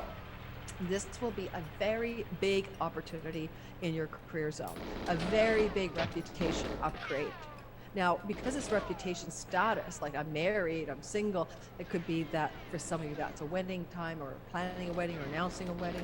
But all said and done, this is a Jupiter benefic planet getting enlarged and blown up larger by the North Node of fate. And so it's an exciting, expansive, beautiful career and reputation time between May the 20th next year and around June the 13th. And of course, with Venus in the house of you starting on June the 5th, there's a lot of energy that even amplifies some of that goodness June the 5th until around June the 13th as well. Preceding that, even she will be in your 12th house in a sextile to the career space, and could bring you prosperity from foreign lands, or backroom deals and negotiations with females that lead to greater success and prosperity in your career. That's all happening, yes, courtesy of Jupiter. And again, a lot of the juice is like the last week of May and the first week of June. So get ready, get set, get going. I'm looking forward to telling you more about next year. If you want to buy my All Signs bundle, check it below. You can learn about your Sun, Moon, and Rising, or just buy your Rising sign Leo, or Sun Leo, or Moon Leo. Up to you. It's cheaper to get the bundle. And if you want to know more about what's ahead for you in the 1-hour video, a teaser would be a couple of thoughts are huge action going on here in your sky next year, and where you're going to experience a kind of what's the word I want? Think of the right word, Laura, your brain's all I'm going to say. You're going to experience a kind of power, an ability to connect to power, to people in great power, to command the attention of people in power in a way you've never had in your life before. Suddenly the powerful, rich, and famous orbit, you are just powerful people, become connected to you. That's going to happen next year, and I'll tell you when and how and why. You're going to also experience the possibility of a what would I call it? Of a kind of a late blooming ability to become extremely creative and rise in your muse-driven powers, while at the same time experiencing a change later next year in your home that's quite significant, and a promise of a bigger and better and more beautiful home coming through your sky next year as well. Some of those details are in my All Signs video. I hope they are anyway, because of course I record them separately from this, but I'm just looking at the chart right now and telling you these are some highlights of next year. And anything else I want to say? Nope. I think that's it. Well, the eclipse cycle, but that's in the video. It tells me all about how the eclipses are going to change your world and rock your world when it comes to the themes of international foreign lands, book publishing, higher education, spirituality and faith, etc. Okay, that's it. Leo, don't forget to like and subscribe to my community if you like. Check out all my description box. Take a class with me. If you're watching the premiere, once again, hit the like button. I'll be in the dark when I get done, which is going to be kind of eerie, because I notice when it gets dark that I look weird. Moving on. I'm enough with my Venus, my entitled Leo stories. We're moving on. All right, Virgo. Virgo, Sun, Moon, and Rising sign people. So for you, this is going to be, first of all, yeah, okay, let me just start off. I think one of the big stories that I'm starting with you has to do with your ruler, Mercury. I mean, Mercury is the person who is dominantly working you. He's your lord of the chart ruler, helmsman, lord of the chart, etc. For all of the Virgo risings, okay, more particularly, and Sun and Moon secondarily, you're kind of collaterally connected to mercurial stories. Now, Mercury does not normally stay in a sign as long as he will next year in the Earth signs. It has to do with a contained retrogradation in the Earth signs that's going to benefit you tremendously. And I hinted at this in the beginning of my first part of the video, that you guys are getting the most benefit from this, because Virgo particularly, but Earth signs in general. So Mercury will spend like approximately 2 months in Virgo and Capricorn and Taurus Earth signs, and this is all in a flowing trine relationship to the house of your identity, and therefore benefiting you tremendously in your wealth, your prosperity, and your health. And so this is going to be an improvement in all of those areas of your life. To begin the year, you start off with Mercury in the sign of Capricorn, which is extraordinarily blessed if you have to make pronounced advancements in your creativity, your fertility, your romance, and your sex life and your love life, or your own business enterprise if you have your own business or you're entrepreneurial. And you know, he really does start off in Capricorn before the year begins. This is going to be around December 6th. Doesn't finish until February 10th. A whole bunch of focus, including going back over old ground. For some of you, former lovers and romantic partners will come out of the woodwork, or out-of-touch children will connect with you by phone or email or something like that in the retrogradation period of December December 29th to January 18th. Then moving into the Taurus story that happens in the summertime. Ooh la la. This is, the Taurus story or the Virgo story? Where am I? Yeah, the Taurus story, still not summertime yet. I apologize. The Taurus story is happening April the 3rd to June 11th as Mercury goes through your 9th house. Now, if you're a Virgo rising and foreign land, shores, travel, visas, passports, adventures in foreign lands, Mercury is a patron of foreign travelers, or travel safety patron to pilgrimages and foreign travel and in the ancient world. And this foreign lands house is foreign travel. So Mercury's blessing you are April 3rd to June the 11th. For a lot of you Virgos, you're going to go off and gallivant into a foreign land and have some journeys. But if you're in an academic, higher educational setting, this is a lot of focus to support you in your goals and ambitions, and even go back and redo a course maybe that you might need to redo April 21st to May 14th. That's when he retrogrades. But in general, he's solidifying your gains in your career, in your student house of higher education, in your travel to foreign lands, but last but not least, court and legal affairs that involve judges. Because Mercury is a negotiating god, the art of the deal, and sunny on the dotted line, and this is going to be a long stay from April 3rd to June 11th.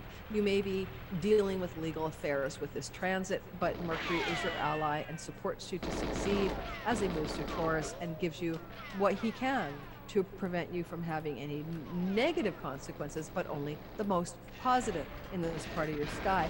And he'll get some backup support in terms of legal matters from Jupiter, that'll be kicking in mid-May.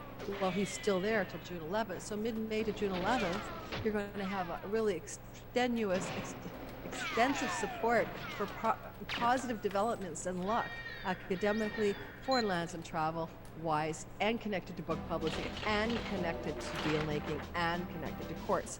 And the third story, and some of this is in your All Signs, the deeper bundle, but I'll go into a lot longer talk about it than I am here. But saving the best for last. What about the fact that you're going to have Mercury in the house of you, traveling through your body or over your sun or your moon? That's going to happen for you in a long stay that's quite rare, this elemental earth here, July the 28th to October 5th. Now, this makes you a very capable writer, messenger, communicator on steroids. Whether you're writing or speaking, it doesn't really matter. This means that in July 28th to October 5th, the messages that you have to give out to the world are going to be very impactful. It means as well that anything you need to do to improve your health, he's going to boil it up to mercurial support, which would be learning, study, knowledge, messages or phone calls or emails to support your body from other people, who knows. And then lastly, he does retrograde, which brings him close to Earth. And that's August 23rd to September 15th in the sign of you. This makes you magical. It amplifies your personal benefit from synchronicity. It makes you maybe go back over some old ideas in your life about what you thought you wanted and reassess that. But it is a powerful support transit in the sky for you. And long story short, the whole thing improves your health, improves your love life, improves your fertility and romance, improves your academics and foreign lands and independent business and courts and legal affairs, etc. So a big Earth trine. One thing I want to go back and say about Mercury in your ninth house of courts, I should have mentioned it. The ninth house is a wealth house in the sense that it's a Lakshmi house in the ancient Indian tradition. And so wealth and prosperity can be found as well as luck. And, possibly the court stuff that I mentioned for some of you, Virgos, between April the 3rd to June 11th, has to do with prosperity money stories. And it could come from a father figure, that kind of thing. It is the Vedic house of the father. Even if it's just your father or a father patriarchal figure is dispensing money luck stories or money at you. And yet with Mercury up here, court cases could happen or legal affairs, or, but things could go down up there as well, like a bequeathment thing or something. Okay, so that's the big story, the elemental earth here. That's your teaser. But I guess I should add something else because I probably didn't go long enough for you, and I'll get totally hammered for keeping yours shorter than it should be. And I'd say as well, the next big story that you must be aware of that really benefits you the most is, oh, please, there's so many stories. It's hard to choose, but it's the bequeathment transit, the chunky money transit, Jupiter moving through Aries entirely between December 20th and May 16th, when he only tiptoed into the first 8 degrees in May to, the end of October last year, is a good thing, because it will bring you big chunky money opportunity, a tax-free day, a grant, a stipend, a stock that takes off, a bequeathment, an inheritance, your spousal money takes off, your shared resources, your business partner monies. I'm trying to think all the ways you get the dream loan. You know what I mean. You're leveraging and harnessing other people's money. This is not your paycheck. This is not your salary. Sometimes Jupiter in the 8th house brings money from selling property.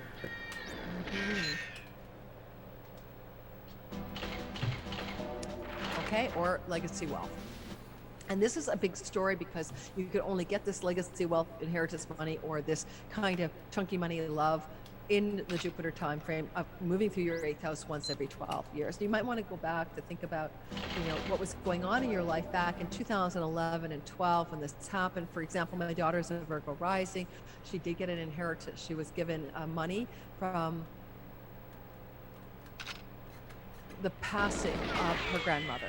And so there was a bequeathment in my Virgo rising daughter's life the last time Jupiter moved through her 8th house. This stuff does work, okay? She got a ring and some cash, basically. And so you may find that this is back, Virgos, that there's some sort of way that if you have elders in the family, bequeathments can happen. And if it's not that, then again, as I said, so many ways chunky money can come to you.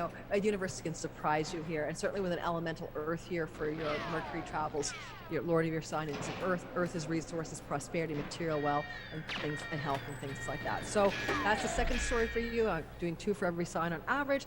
You want to know more? The sky holds a huge relief from career and life purpose and decision next year. It's going to open up an ability for you to connect more deeply to your soul and operate on a deeper spiritual plane of trust in the universe, and get rid of any of your addictions, especially your addictions. Time to end them, especially next summer. I can tell you why and when exactly. And you may also find that foreign lands and foreign travel to foreign shores, even moving to a foreign shore for some of you, could be in the air in 2023, as well as incredible success in academics, if that's something that you're thinking is important to you, like studying, getting accepted at a university, graduating with honors, or anything like that. And there's so many other sky stories I could focus on, including the eclipses, but that's all in my All Signs video. So check it out. Go get your Sun, Moon, and Rising. This is your teaser for the bigger, longer 1-hour video that is available to you down below in my description box for a very, very fair price. Don't forget, like my channel, check my stuff out, and if you're watching in the premiere, you know the drill. Hit the like button, because it helps me. Yeah, it does help me grow. Libra, Sun, Moon, and Rising. I'll be pitch black by the time we get done. Libra, Sun, Moon, and Rising sign. What happens here in 2023 that I think is the most important thing? I'm going to focus on what I did for the Tauruses. I love that fact that Venus is going to spend 4 months in one place, and she is your chart ruler, the Lord of your first house. Having Venus in one place, a benefic for that long, especially if you're a night baby, because she favors the night babies born in the night, but nonetheless, having her in Leo is going to be so positive, because this is an auspicious place. It's a house of good spirit. It brings pennies from heaven, windfalls, karmic rewards, fairy godmother vibe. She's like a fairy godmother, bringing you blessings. Celebrity fame, yes. More social influence, yes. Larger groups of belonging that you enjoy, yes. New female friends, yes. Great financial gains from your career, yes. Women who benefit you as allies and benefactors, yes. Oh, what can we say? It's just so good. So if you are looking for amazing June, July, August, September, really, so it's June the 5th, I think, to October the 8th, time of your life of this kind of up level of your reputation, of your fame, of your celebrity, of your finances, women supporting you, it's incredibly powerful. And all the time that she's up there in your 11th house of good spirit, she's sextiling your ascendant, making you very happy, good for your health, good for your prosperity, good for your body, good for so many things. And she'll be joined by Mars at one point, which could bring a love affair into your life next June, July. Where, like, anytime from June the 5th to July the 10th, when she's up there with Mars, where you could, well, no, that's not, when does Mars get up there? Mars gets up there on May the 10th to July the 10th, okay? So May 20th to July the 10th, and Venus is up there too. So anytime in that point, a sizzling hot, really big romance can emerge with a friend. So when you thought that person was just a friend, or a friend with a benefit, or not even that, or a friend introduces you to someone, or you meet somebody in a social group setting, and it is like a love story, right? So the love stories for single Libras can happen in the summer, mostly between May 20th. Well, not even. That's why I knew I had to hesitate. Mars is there May 20th, but Venus doesn't get there till June. So between June 5th and July 10th, a lot of Libras are going to, rising especially, could experience a brand new love story. Okay. Now, if you want to deepen the love with the one you're with, it could be that you and the one you're with are having the time of your life, because you're deepening the love by being in social environments and playful and joyful social gatherings and hanging out with friends. So that could all be that as well. But it is a big deal, and because this is the pennies from heaven windfall house, and Venus is a money goddess, and she's a ruler of your 8th house of inheritance, the ruler of your 8th house of bequeathments, the 8th house of stock investments, the 8th house of chunky money coming through tax rebates or mortgages, or just your spouse's money even. There's definitely some money stuff coming for you out of the chunky money house, as she continually squares the 8th house from the 11th house. So there is some big upticks in your finances, royalty income, passive income, stock investments. Get the hiccups, sorry. You're taking off. Like, you're doing it. I'm excited. So I can't say anything negative about it because it's just so positive. I just think you're just like rocking this kind of financial gain up here next summer. And I think for some of you, there's a possibility that this can look like a friend, like especially a woman, bequeathing you, I mean, not because she's dead, but some kind of favor, you know, that can really enhance your financial gain in the long run. Oh, who knows, even giving you a stock tip or something. Also, Libra, the other big story is the eclipses. And there's more stories, but this is the two I'm going to give you today. South Node eclipse cycle is going to start to move through the house of you. Angular eclipses for all of the cardinal signs that I talked about earlier. You're getting some of this energy. South Node through the house of you is to start up beginning in July to be more cautious around your health and take care of your body in the July to the end of 23 time frame, especially for you Libra rising people in the 20 to 29 degrees of Libra or Sun and Moon. It could be more about the health and wellness of a father or mother figure if your Sun and Moon is in the last 20 to 29 degrees of the Libra. But on the main whole of that, there's a sense of a spiritual awakening that can come with a South Node transit through the house of the South. And therefore, you can deepen in your spirituality and your awareness of the divine and connect to God and let go and surrender and move into equanimity and peace. Yet at the same time, you have a huge focus in your 7th house as a North Node Rahu expands that, bringing you deaths and new love stories if you're single, expanding the bounds of your marriage and growing it into a larger form if you're with someone, or expanding your reach with your audience, your marketplace, and your clients, where you're putting something into that world and it's going to take off. It's going to do really well. You may neglect your body and your health because you're so focused on your clients and your audience, so be careful. Really, like that's why Rahu could have you neglect your body and your health. So you need to pay attention to the balance point here between you and other, self and other, because you're definitely focused a lot on the other. Now, hopefully it's not because your other is like a significant other's high maintenance during that time. Because there's the call of the North Node transit in existing marriages and love relationships to try to expand, like, let's put it this way, the metaphor is, you need a new pot. The plant of the marriage has gotten too big for the pot. You need to grow a bigger space for the relationship, you know? And with an eclipse in that 7th house as well, the first eclipse happening in this part of your sky, you know, you're looking at it like it's a partial eclipse. I mean, I want to qualify that. I'm making qualifying here. Like, and it's a hybrid. There is an eclipse here in April, so I'll have to tell you about it, but it's not the full Monty yet because the node is still in the sign of Taurus, yet it is a total solar eclipse that's close to the node because it's at 29 degrees of tropical Aries. So it's with Jupiter. Now, I'm going to be really clear. If there's a gnarly relationship that's not working for you, business or love, a Jupiter-infused solar eclipse at 29 Libra can end the relationship. And this is really true if your descendant is between 25 to 29 of Libra, maybe. You're likely to feel like there's a potential ending in a relationship and significant relationship, business or love.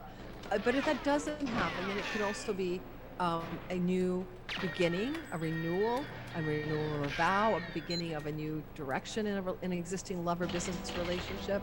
And that eclipse with the Jupiter element can bring a bittersweet quality, like an opportunity with like an edge, you know what I mean? Like, because, you know, Jupiter's being eclipsed, but he's a benefic, and yeah, so what kind of business, legal, contractual, marriage even, customer-client opportunity may emerge for some of you Libras on the eclipse of the 29th. You could feel that eclipse anytime through the beginning of April, adds 6 months after, so it's not just a one and done, but there's this big beginning of the rustling of change on the 7th house axis. Now, there's a lot more to tell you about next year, like a lot more. I would go into it, but I want to tease you to buy my all signs package, and I'll just tease you with a teaser would be you're moving into an incredibly new potential power around entrepreneurship, if that's something you wish to do, as well as your ability to connect to a powerful force of the muse and creativity within you, or to regenerate your relationship with your children, or to have life-changing romances, just as one example of some of the incredible power you're able to harness, as well as work your ass off in a sustained manner to make your dreams come true professionally. Just two teasers for what more can come next year, but I'll tell you how and why that that is true. And the only way you're going to know that is to sign up for your sign or get the All Signs bundle. All right, thanks for listening, Libra. Let's keep going. How dark is it? Because I'm looking at my screen. I am so dark, guys. I wonder if I should turn another light on. Can you even see me? That's pink. That looks really weird. Do you need to see me? I started this video off in a bright light, and then like you gotta laugh because I'm going to the darker signs, right? Like we're now moving into the winter season signs, and my light is fading. And okay, what can you do? I mean, you can't do it. It's just what it is. Just what it is. I think this is going to be a 3-hour video, which is not as I did not intend to do that. But anyway. I'm definitely giving a lot of value, so please like my channel and hit the bell for notifications and subscribe and check my description box and buy my All Signs deep dive videos as well. Thank you. All right, so moving forward to the next sign. I feel like I'll be here for another hour at this rate. Scorpio, Sun, Moon, Rising. The best thing that ever happened to you is the eclipses are ending in 2023 and leaving your sign. And it's been a hard slog and a very challenging time for your health, for your mental health, your emotional health, sense of disappointment in life, a sense of ennui may have happened starting in January of 22, and it comes to a close in July of 23. That was that South Node transit through the house of you over your ascendant, of course, influencing your sun and moon. So maybe father or mother having also difficulties in their life during this time. That will not be true after July, and you're going to open into a relief and a sense of no longer being plagued by eclipses. So sometimes the good news is what's not going to be there. And the new eclipse cycle is very subtle, where it can improve your work life and your health as well and make you focus on your health.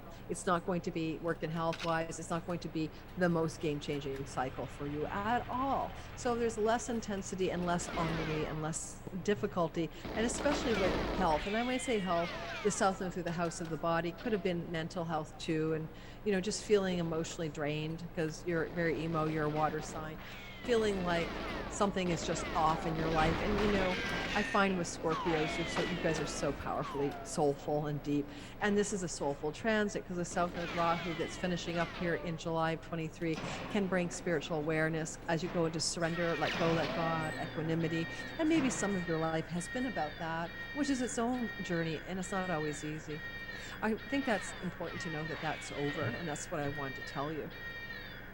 The second thing I want you to know that is just so delicious is how successful you're going to be in your career next summer. June, July, August, September, October. That's when Venus will spend 4 months up there in a very rare long stay in Leo. This is a time when your reputation and your career success will advance with great fortune and luck. You'll get promotions and raises, and you will also be very popular in the work and career space, very likable and liked by others. And favors and perks and bonuses and advancements can all happen. And if you're looking for work, June, July, August, September into October 8th, you'll get it. You'll be favored by Venus in your 10th house. Venus up here means that people in power, particularly females, will benefit you significantly and look toward that time of great glory and super ease in your sky in the summer of next year. And also Venus does the star point here. She Kazimis in your career house, and she's going to reset a button here in the month of August starting on the 13th. And I go into a lot more detail about the Kazemi in my All Signs videos or my bundle or whatever, but all said and done, it's going to bless you from about August 13th and approximately 9 months later in terms of career success and new starts and fresh beginnings and new momentum in a career. Certainly with the Kazemi here, you might change your job, change your career, but if you do, it's all for the good and you go up, up, up another level. And if you're going to change your job or career, I'd say that with Mars up there as well, May 20th to about July 10th, that could be when you cut away from one career, but then Venus steps in really quickly, and in the weeks and months after that, just starts to show you, hey, you ain't seen nothing yet. You thought that was a job that was important or a career path that was important. We're not doing that anymore. Venus can bring celebrations, and this is a house of weddings sometimes. So again, another benefit of Venus up here for some Scorpio rising people especially. is going to be a wedding. It could be your wedding or it could be other people's weddings, but maybe June, July, August, September, wedding bells are ringing in your sky. Both Jupiter and Venus coming through 10th house placements can bring those kinds of events. Jupiter for the legalese of it and Venus for the celebration. So yay you! The other thing I'd say to you, just as a teaser, because I want you to buy my package, of course, is that if you haven't had any like sluggish problems with real estate where you wanted to buy or rent or sell and nothing was working, that's all over with starting in March. It has to do with Saturn, but I go into more depth about how that works in the all signs video, and also or the bundle or your own sign. And also you get a lot of benefit from the movement next year, or energetic shift anyway, let's put it that way, of Mars finally leaving a place of difficulty for you where he was from August 20th to March the 25th, and you're going to lighten up about money stories, but also there may be a possibility of a bequeathment story showing up in your life before the end of March because of what that Mars story was doing in your sky. Okay. Oh, there's so much I could tell you, but I see a lot of you Scorpios getting into significant relationships that are really powerful and beautiful, and also maybe even for some of you, existing relationships upgrading from dating to marriage, from dating to moving in, from moving in to engaged, from engaged to marriage. There's a lot of Scorpio stuff, but that's some of the highlights of next year. All the details of how and when you want to listen to it, buy the bundle or get your sign. Stuff is below. If you're listening in the live, hit the like button. Let's keep going. I hope I'm giving everybody equal time per the sign, but I realize it'll be black before I finish, and I need not to be talking to you in a pitch black room. Get very practical. I'm blurry. It's dark. All right, you know what I'm saying? This is so weird. Oh my God. I do have a lighting kit, but it's in storage and I haven't moved to my new place, so. Sagittarius, Sun, Moon, and Rising. Okay, got 1, 2, 3, 4 more to go.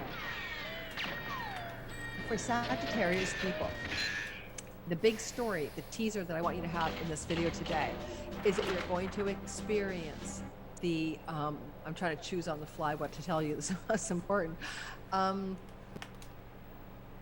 pausing that I make sure I do you justice here. What is the thing? The thing to know, you know, the thing to know. I know, I got it. Oh, all right. So there's something going on where you're very likely to experience this dramatic expansion with the new eclipse cycle in Aries moving through your 5th house of things to do with romance, children, fertility, pregnancy, independent business, enterprise, and love.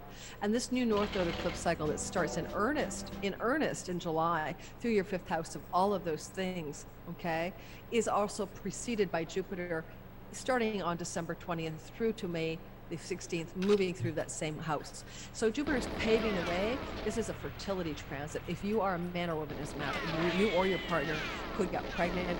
It's very classic. Jupiter was here last year from May 11th to October 28th, but only in the first 8 degrees. So pregnancy, fertility, creativity, independent business success, money, luck, all had maybe even possible romantic new beginnings for Sagittarius rising, secondarily Sun and Moon, but only, you know, for those early borns in the first 10 degrees of Sag, or those degrees Sun, Moon, and Rising.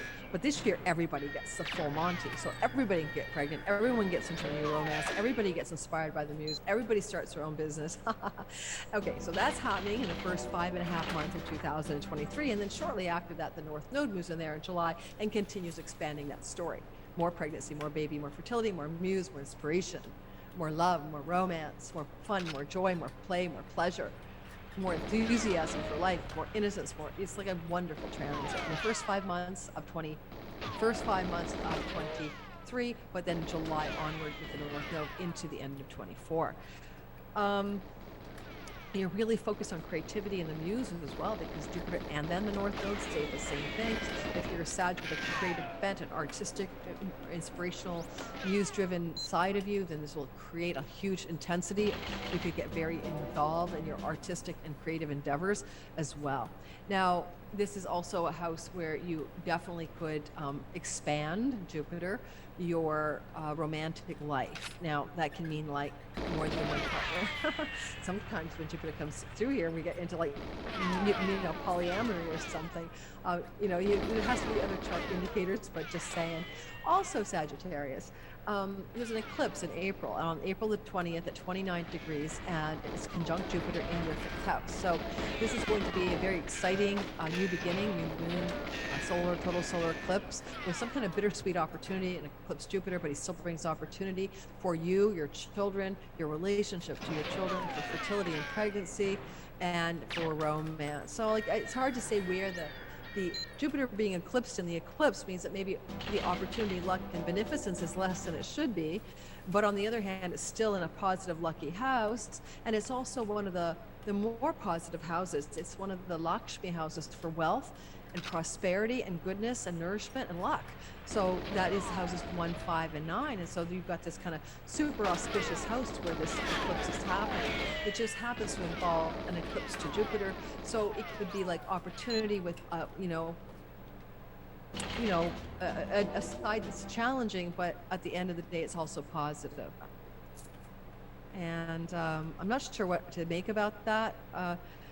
Like, I'll give you an example for fertility. I don't want to worry you, but it could be like, I don't know. I shouldn't say anything, because with the Jupiter eclipse, it could be like the opportunity for fertility is there, and then so I don't know. Your IVF doesn't take on the first round, or it takes and then there's there's 2 babies in there and one doesn't go all the way or something, but you still have a baby left over. That sounds really harsh. I'm sorry. I probably shouldn't be saying it that way, but I'm just trying to say that Jupiter brings the opportunity, but he's also eclipsed, so there's a downside.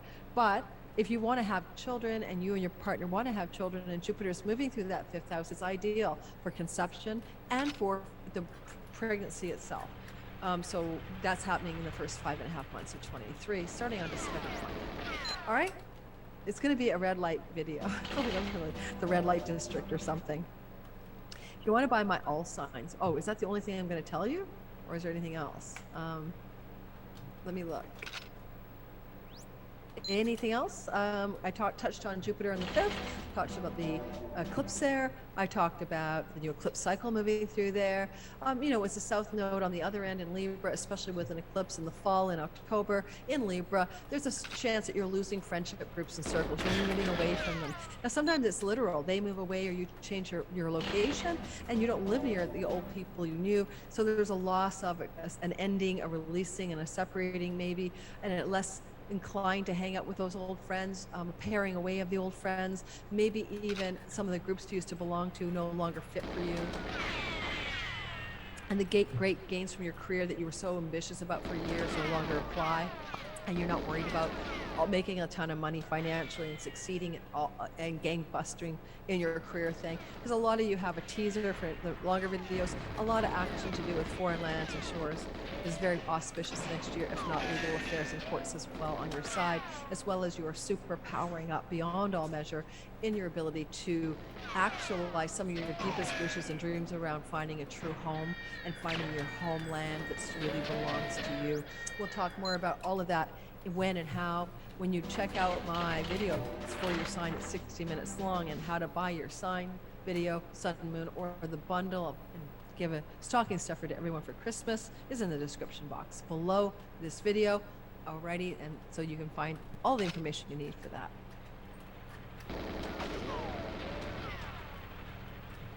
All right, Capricorn, sun, moon, and rising sign. The story of the century for you is Pluto.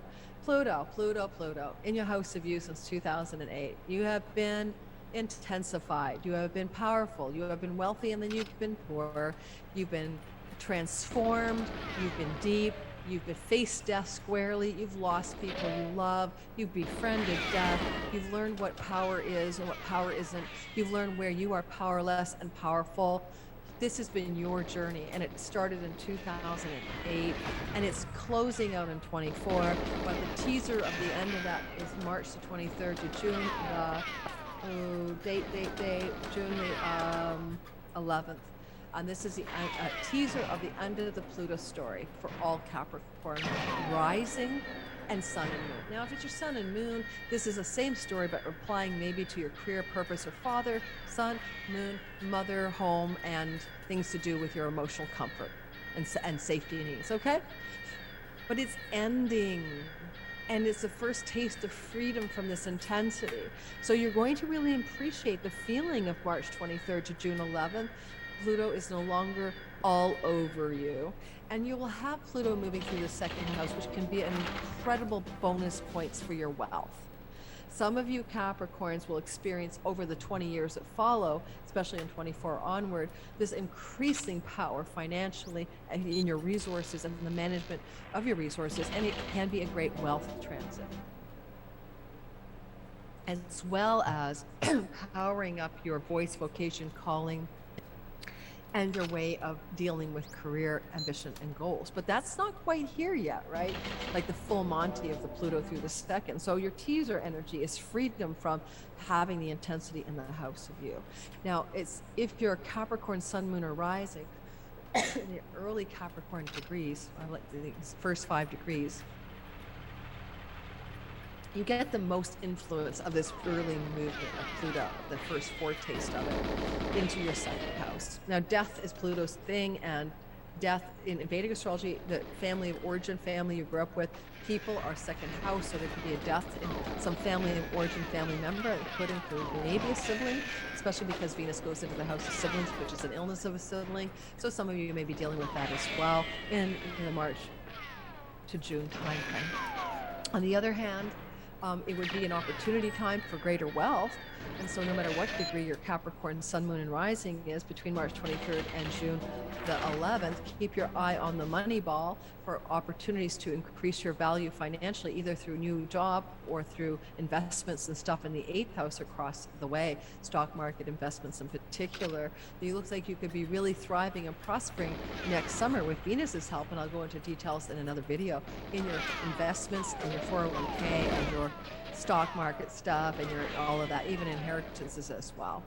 One of the things I want to also touch on, but not in any great depth, because I would like to leave that for the you purchasing my package, is that Saturn is your Lord. He's the ruler of your sign, and whatever he does, you need to watch him in the sky. And he is moving into your 3rd house. Now, he was in your 2nd house, and he's been there since all 2020, 21, 22, and you've been beleaguered financially to be conservative and save your money, and you may felt your earnings were curtailed and your money wasn't great, or you had fear and anxiety and worry about money, or you probably were conservatively trying to conserve money and earnings and stuff, okay? And constraints as well around possessions. You wanted a fancy car, couldn't afford it, wanted a bigger house and you couldn't afford it, whatever. But all that Saturn hard ass lessons, taskmaster in your 2nd house is ending. And now you have instead this time of the Saturnian movement through your 3rd, which can indicate a health challenge or even a passing of a sibling, aunt, uncle, cousin, niece, and nephew even, okay? But it also means that you're going to begin a period of time that lasts for 2.5, 3 years, where Saturn takes the energy of his beingness and helps you actualize dreams, because Neptune's here, and make real tangible dreams come true in your 3rd house of online communication, writing, trips and travel, siblings, skills-based learning. And I go into a lot more detail on how that might look for you Capricorns in my all signs bundle, or in the one individual video for you, because it's going to be a period in the summertime, and it's going to be a very intense window of time in the summer where you could have some incredibly lucky money breaks, and we're talking about like maybe winning a lottery even, like and I'm going to tell you when and how and why, but teaser, it has to do with Jupiter and your 5th house. So I think in the all signs video you'll see a little bit about how fortunate you are going to be this summer financially for some reason, and the timing markers of how that unfolds will be in a more detailed video. The last thing I want to say for you Capricorn people, because I know a few Capricorns who are been going through a lot of intensity, of recreation of identity. And I want to say that one of the best things going on next year, let me pause for the dogs. Okay, so sorry, I had to stop for the dog, okay, in the dark night of almost 5 o'clock in Vancouver, Canada on December 11th. And Siri's actually tracking me, thinks I'm talking to her. Anyway, I even forgot what I was saying. Let me think about that for a minute. I wanted to say that as Saturn moves through your third house, the other benefit is your health will improve. Okay, because he will be in a waning or like a inferior sextile to your body, and this can really help you stabilize and improve in a steady and steadfast way any challenges you may have experienced during that long Pluto transit through the house of you. And if that is meaningful to you to improve your health, this is one of the best things can happen as Lord Saturn moves through your third, as well as improve your marriage if you're married and your long-term love relationships, if that makes any sense to you. That may be more true in the beginning for the early born 0 to 10 Capricorns, but all Capricorns will experience some health improvements and more stability in marriage and marriage-like relationships over the long haul. In the next 3 years. All right. Thanks, Capricorn. Check out the All Signs thing. Just spend a few bucks. It benefits me as an astrologer to keep myself working in this profession. And you will get a lot more detail, play by play, for 60 minutes about your year ahead, 2023. Aquarius, sun, moon, and rising sign. Let me get my perk on. Perky in the dark. Keep dropping shit on the floor because the cord for the lamp is hitting things on the desk. I don't think this is making it look much better, is it? So unless I was to point this thing at me, okay? All right, I could try that. That'd be kind of fun. Oh, that is so bad. So Aquarius, sun, moon, and rising sign people in your sky. I really am in the red light district in Amsterdam, right? This is totally a red light district look. There's overhead lights, but they're garish, and so if I put them on, it's just gonna look like a bad, scary Halloween moment. It'll look like in the bar when they turn the lights on and everyone looks like, oh, like I've been drinking and I'm glaring at all red. Yeah. So that's not, my makeup's all smudged. So we're just not going to do that. You're going to live with the red light look at the end of this video series. Okay. So you're in the premiere and you're laughing at me and all my favorite people, One Wise Lady and Twisted Art Lady and One Rare Bird or whatever. Yeah, remembering all your names, Stephen Jupiterian and Kelly Kay. If you're still listening, if you're still here. Thanks for being here and thanks for listening to my channel and supporting me so cheerfully all the time. I appreciate all of you, and I know I forgot a lot of people. I apologize. Moving on. Oh, of course, like LA Teller and Misbehaving in Scotland. All right, these are my live premiere people who always show up and cheer me on, and we all watch the videos together. And if that's something you want to do, just come on and subscribe because you'll be notified when I go into my premiere mode, and we're all chatting away during the actual watching of this video. All right, me, I'm an Aquarius rising. I promise I won't give myself extra length, you know. Pretty sure the Aries person in the beginning got like a lot more minutes than the last half of this thing, but don't forget, this is only meant to be a teaser video. I think I'm going on a 3-hour video. Aquarius, sun, moon, and rising sign. Well, what's the big story for you of all the stories? Is Saturn leaving your sign. There's no doubt about it. Like, we have been under the gun. Saturn 2020, 21, 22. I joined Sober Sisters and became a sober sister, so I stopped drinking. I had health challenges to my body. That's the Saturn through their first house can bring you physical ailments. I had problems with my tailbone. Saturn moves bony structures, and then it flared in SI joint into my nerves and my glutes and stuff like that.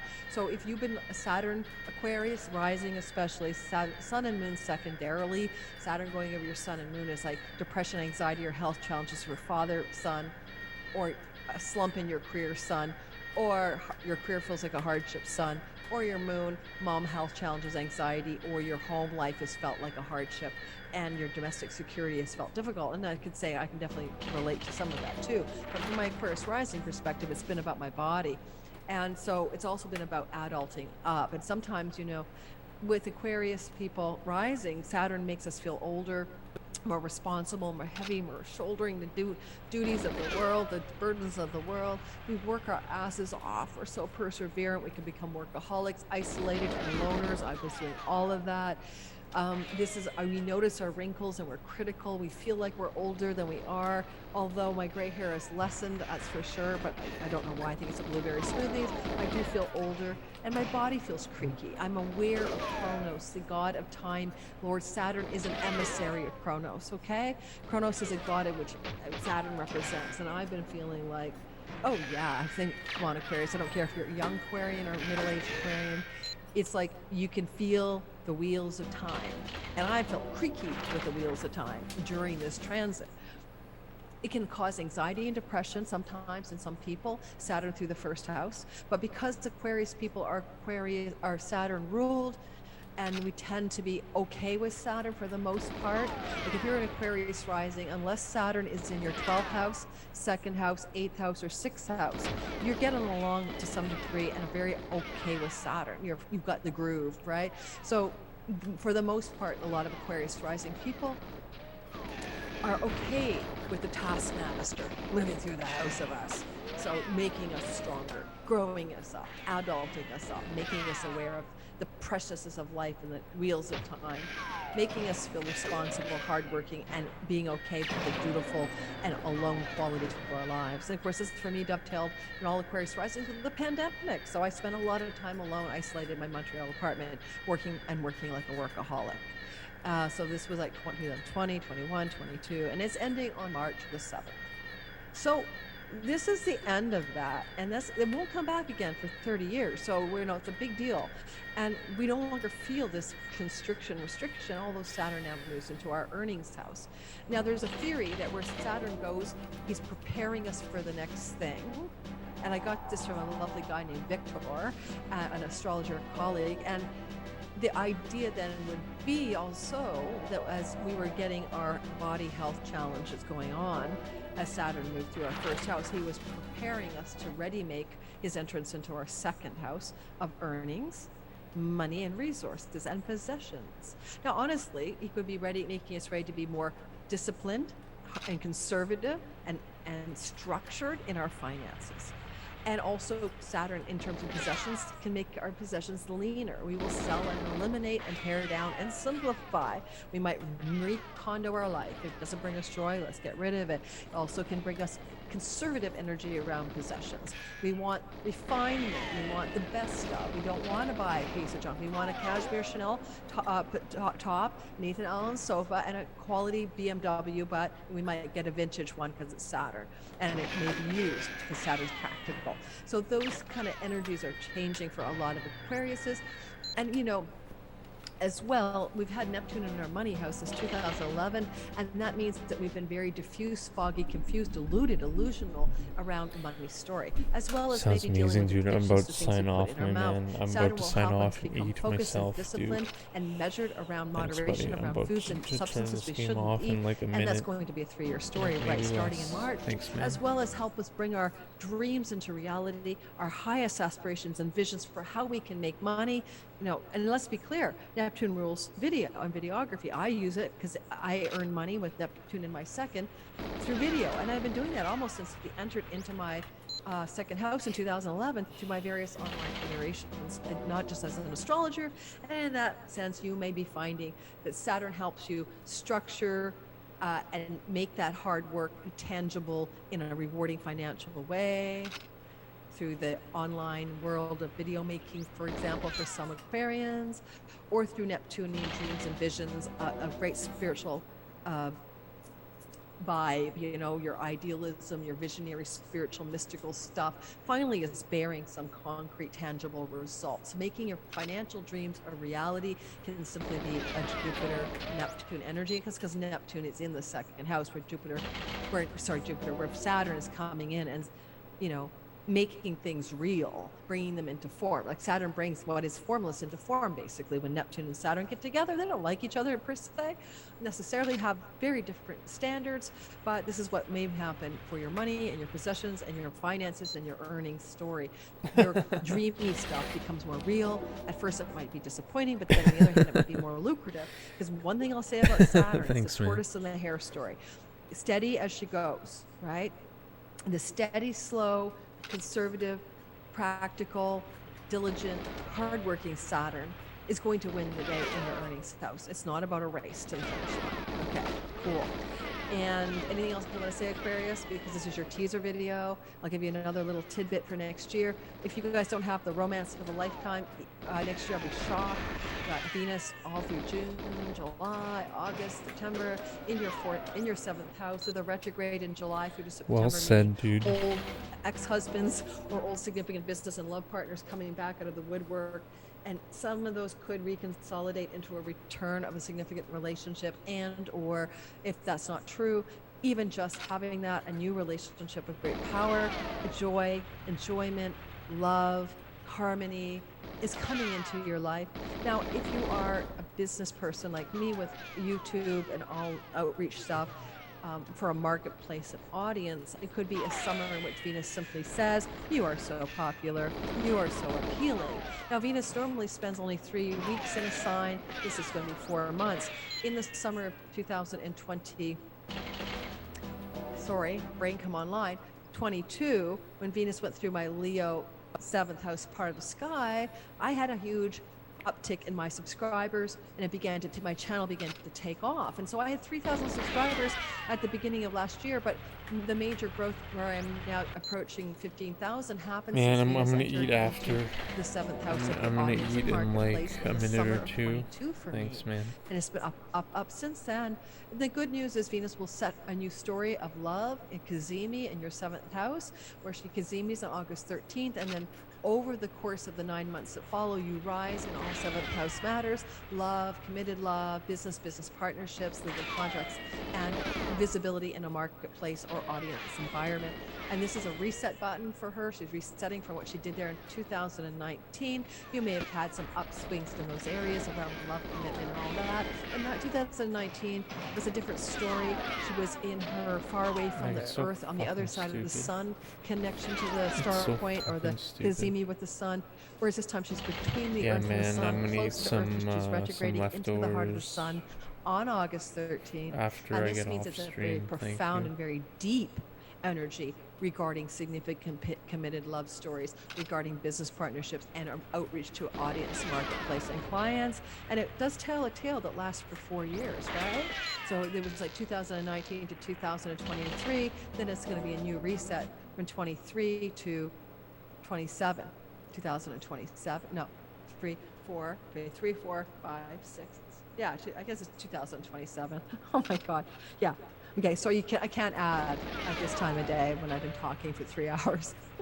And if you want more teaser stuff, you want to know more, you want to get the juice for the rest of the story for your sky, because there's a lot more going on around prosperity and real estate and home and luck and expansion, and really cool stories going on regarding the possibility as well of an incredible uplift or swing into new expansion regarding your online world trips, travel, and sibling relationships. These are stories you want to know about. They're coming into the fray next year. And to learn more about that, you need to get the All Signs video bundle, or just buy your rising sign or your sun or moon. Always It's the last run, whatever the time is. Accurate. Please check my description box I know for everything I have to offer you Aquarius. And also, if you're listening in the premiere with me, don't forget to hit my like button.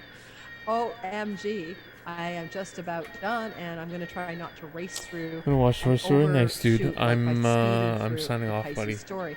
Now, thanks, man. Hang on a sec, because I'm queuing here on the back end. It's in the dark here. Thanks, man. Thanks for being here, dude. Appreciate it. Enjoy the movie, man.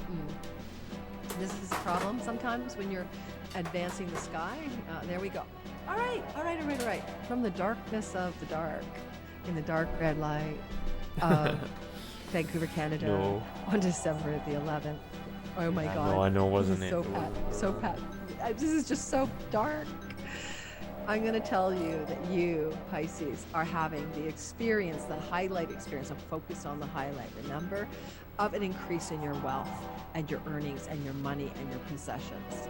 And this is courtesy of Lord Jupiter moving through your second house of money and earnings and possessions. Now, you got a foretaste last year, just a little bit, May the 11th to October 28th, but he retrograded in July and took back some of the gains, and then he actually only made it as far as your second house, which is also to say 8th degree of your second house, which didn't benefit anyone who was a Pisces rising sun or moon. unless you had that rising degree in the first 10 degrees of Pisces, or your sun and moon. And if it was your sun, it could be your career, and your father was benefiting, and your mother, your home and your mother were benefiting, or your emotional life is benefiting from that a little bit. It's kind of in aversion to you, so it's not so much as acute as all that. But when Jupiter moves through your second house as well, he plants seeds for where the prosperity will come from in the future. So not always does it show up immediately, but certainly if your well has run dry financially, because you do have the transit of Chiron through your earnings house, and that's been ongoing since 2019 and doesn't end until 2026. You might be feeling like you're wounded in your earnings and money and possession story, and Jupiter's going to try to heal that, and he's going to even meet with Chiron there to try to heal that, because Jupiter can bless the Chironic rune that is temporarily in your earnings part of your sky. So I know a lot of Pisces have felt that and felt that to be true for their life in some way over the last few years. Now, Jupiter here will move through the entirety, the whole range of, the second house. So it's going to benefit all Pisces sun and moon and rising degree people. And one of the other things is that he's going to connect during this journey through the second house with the eclipse of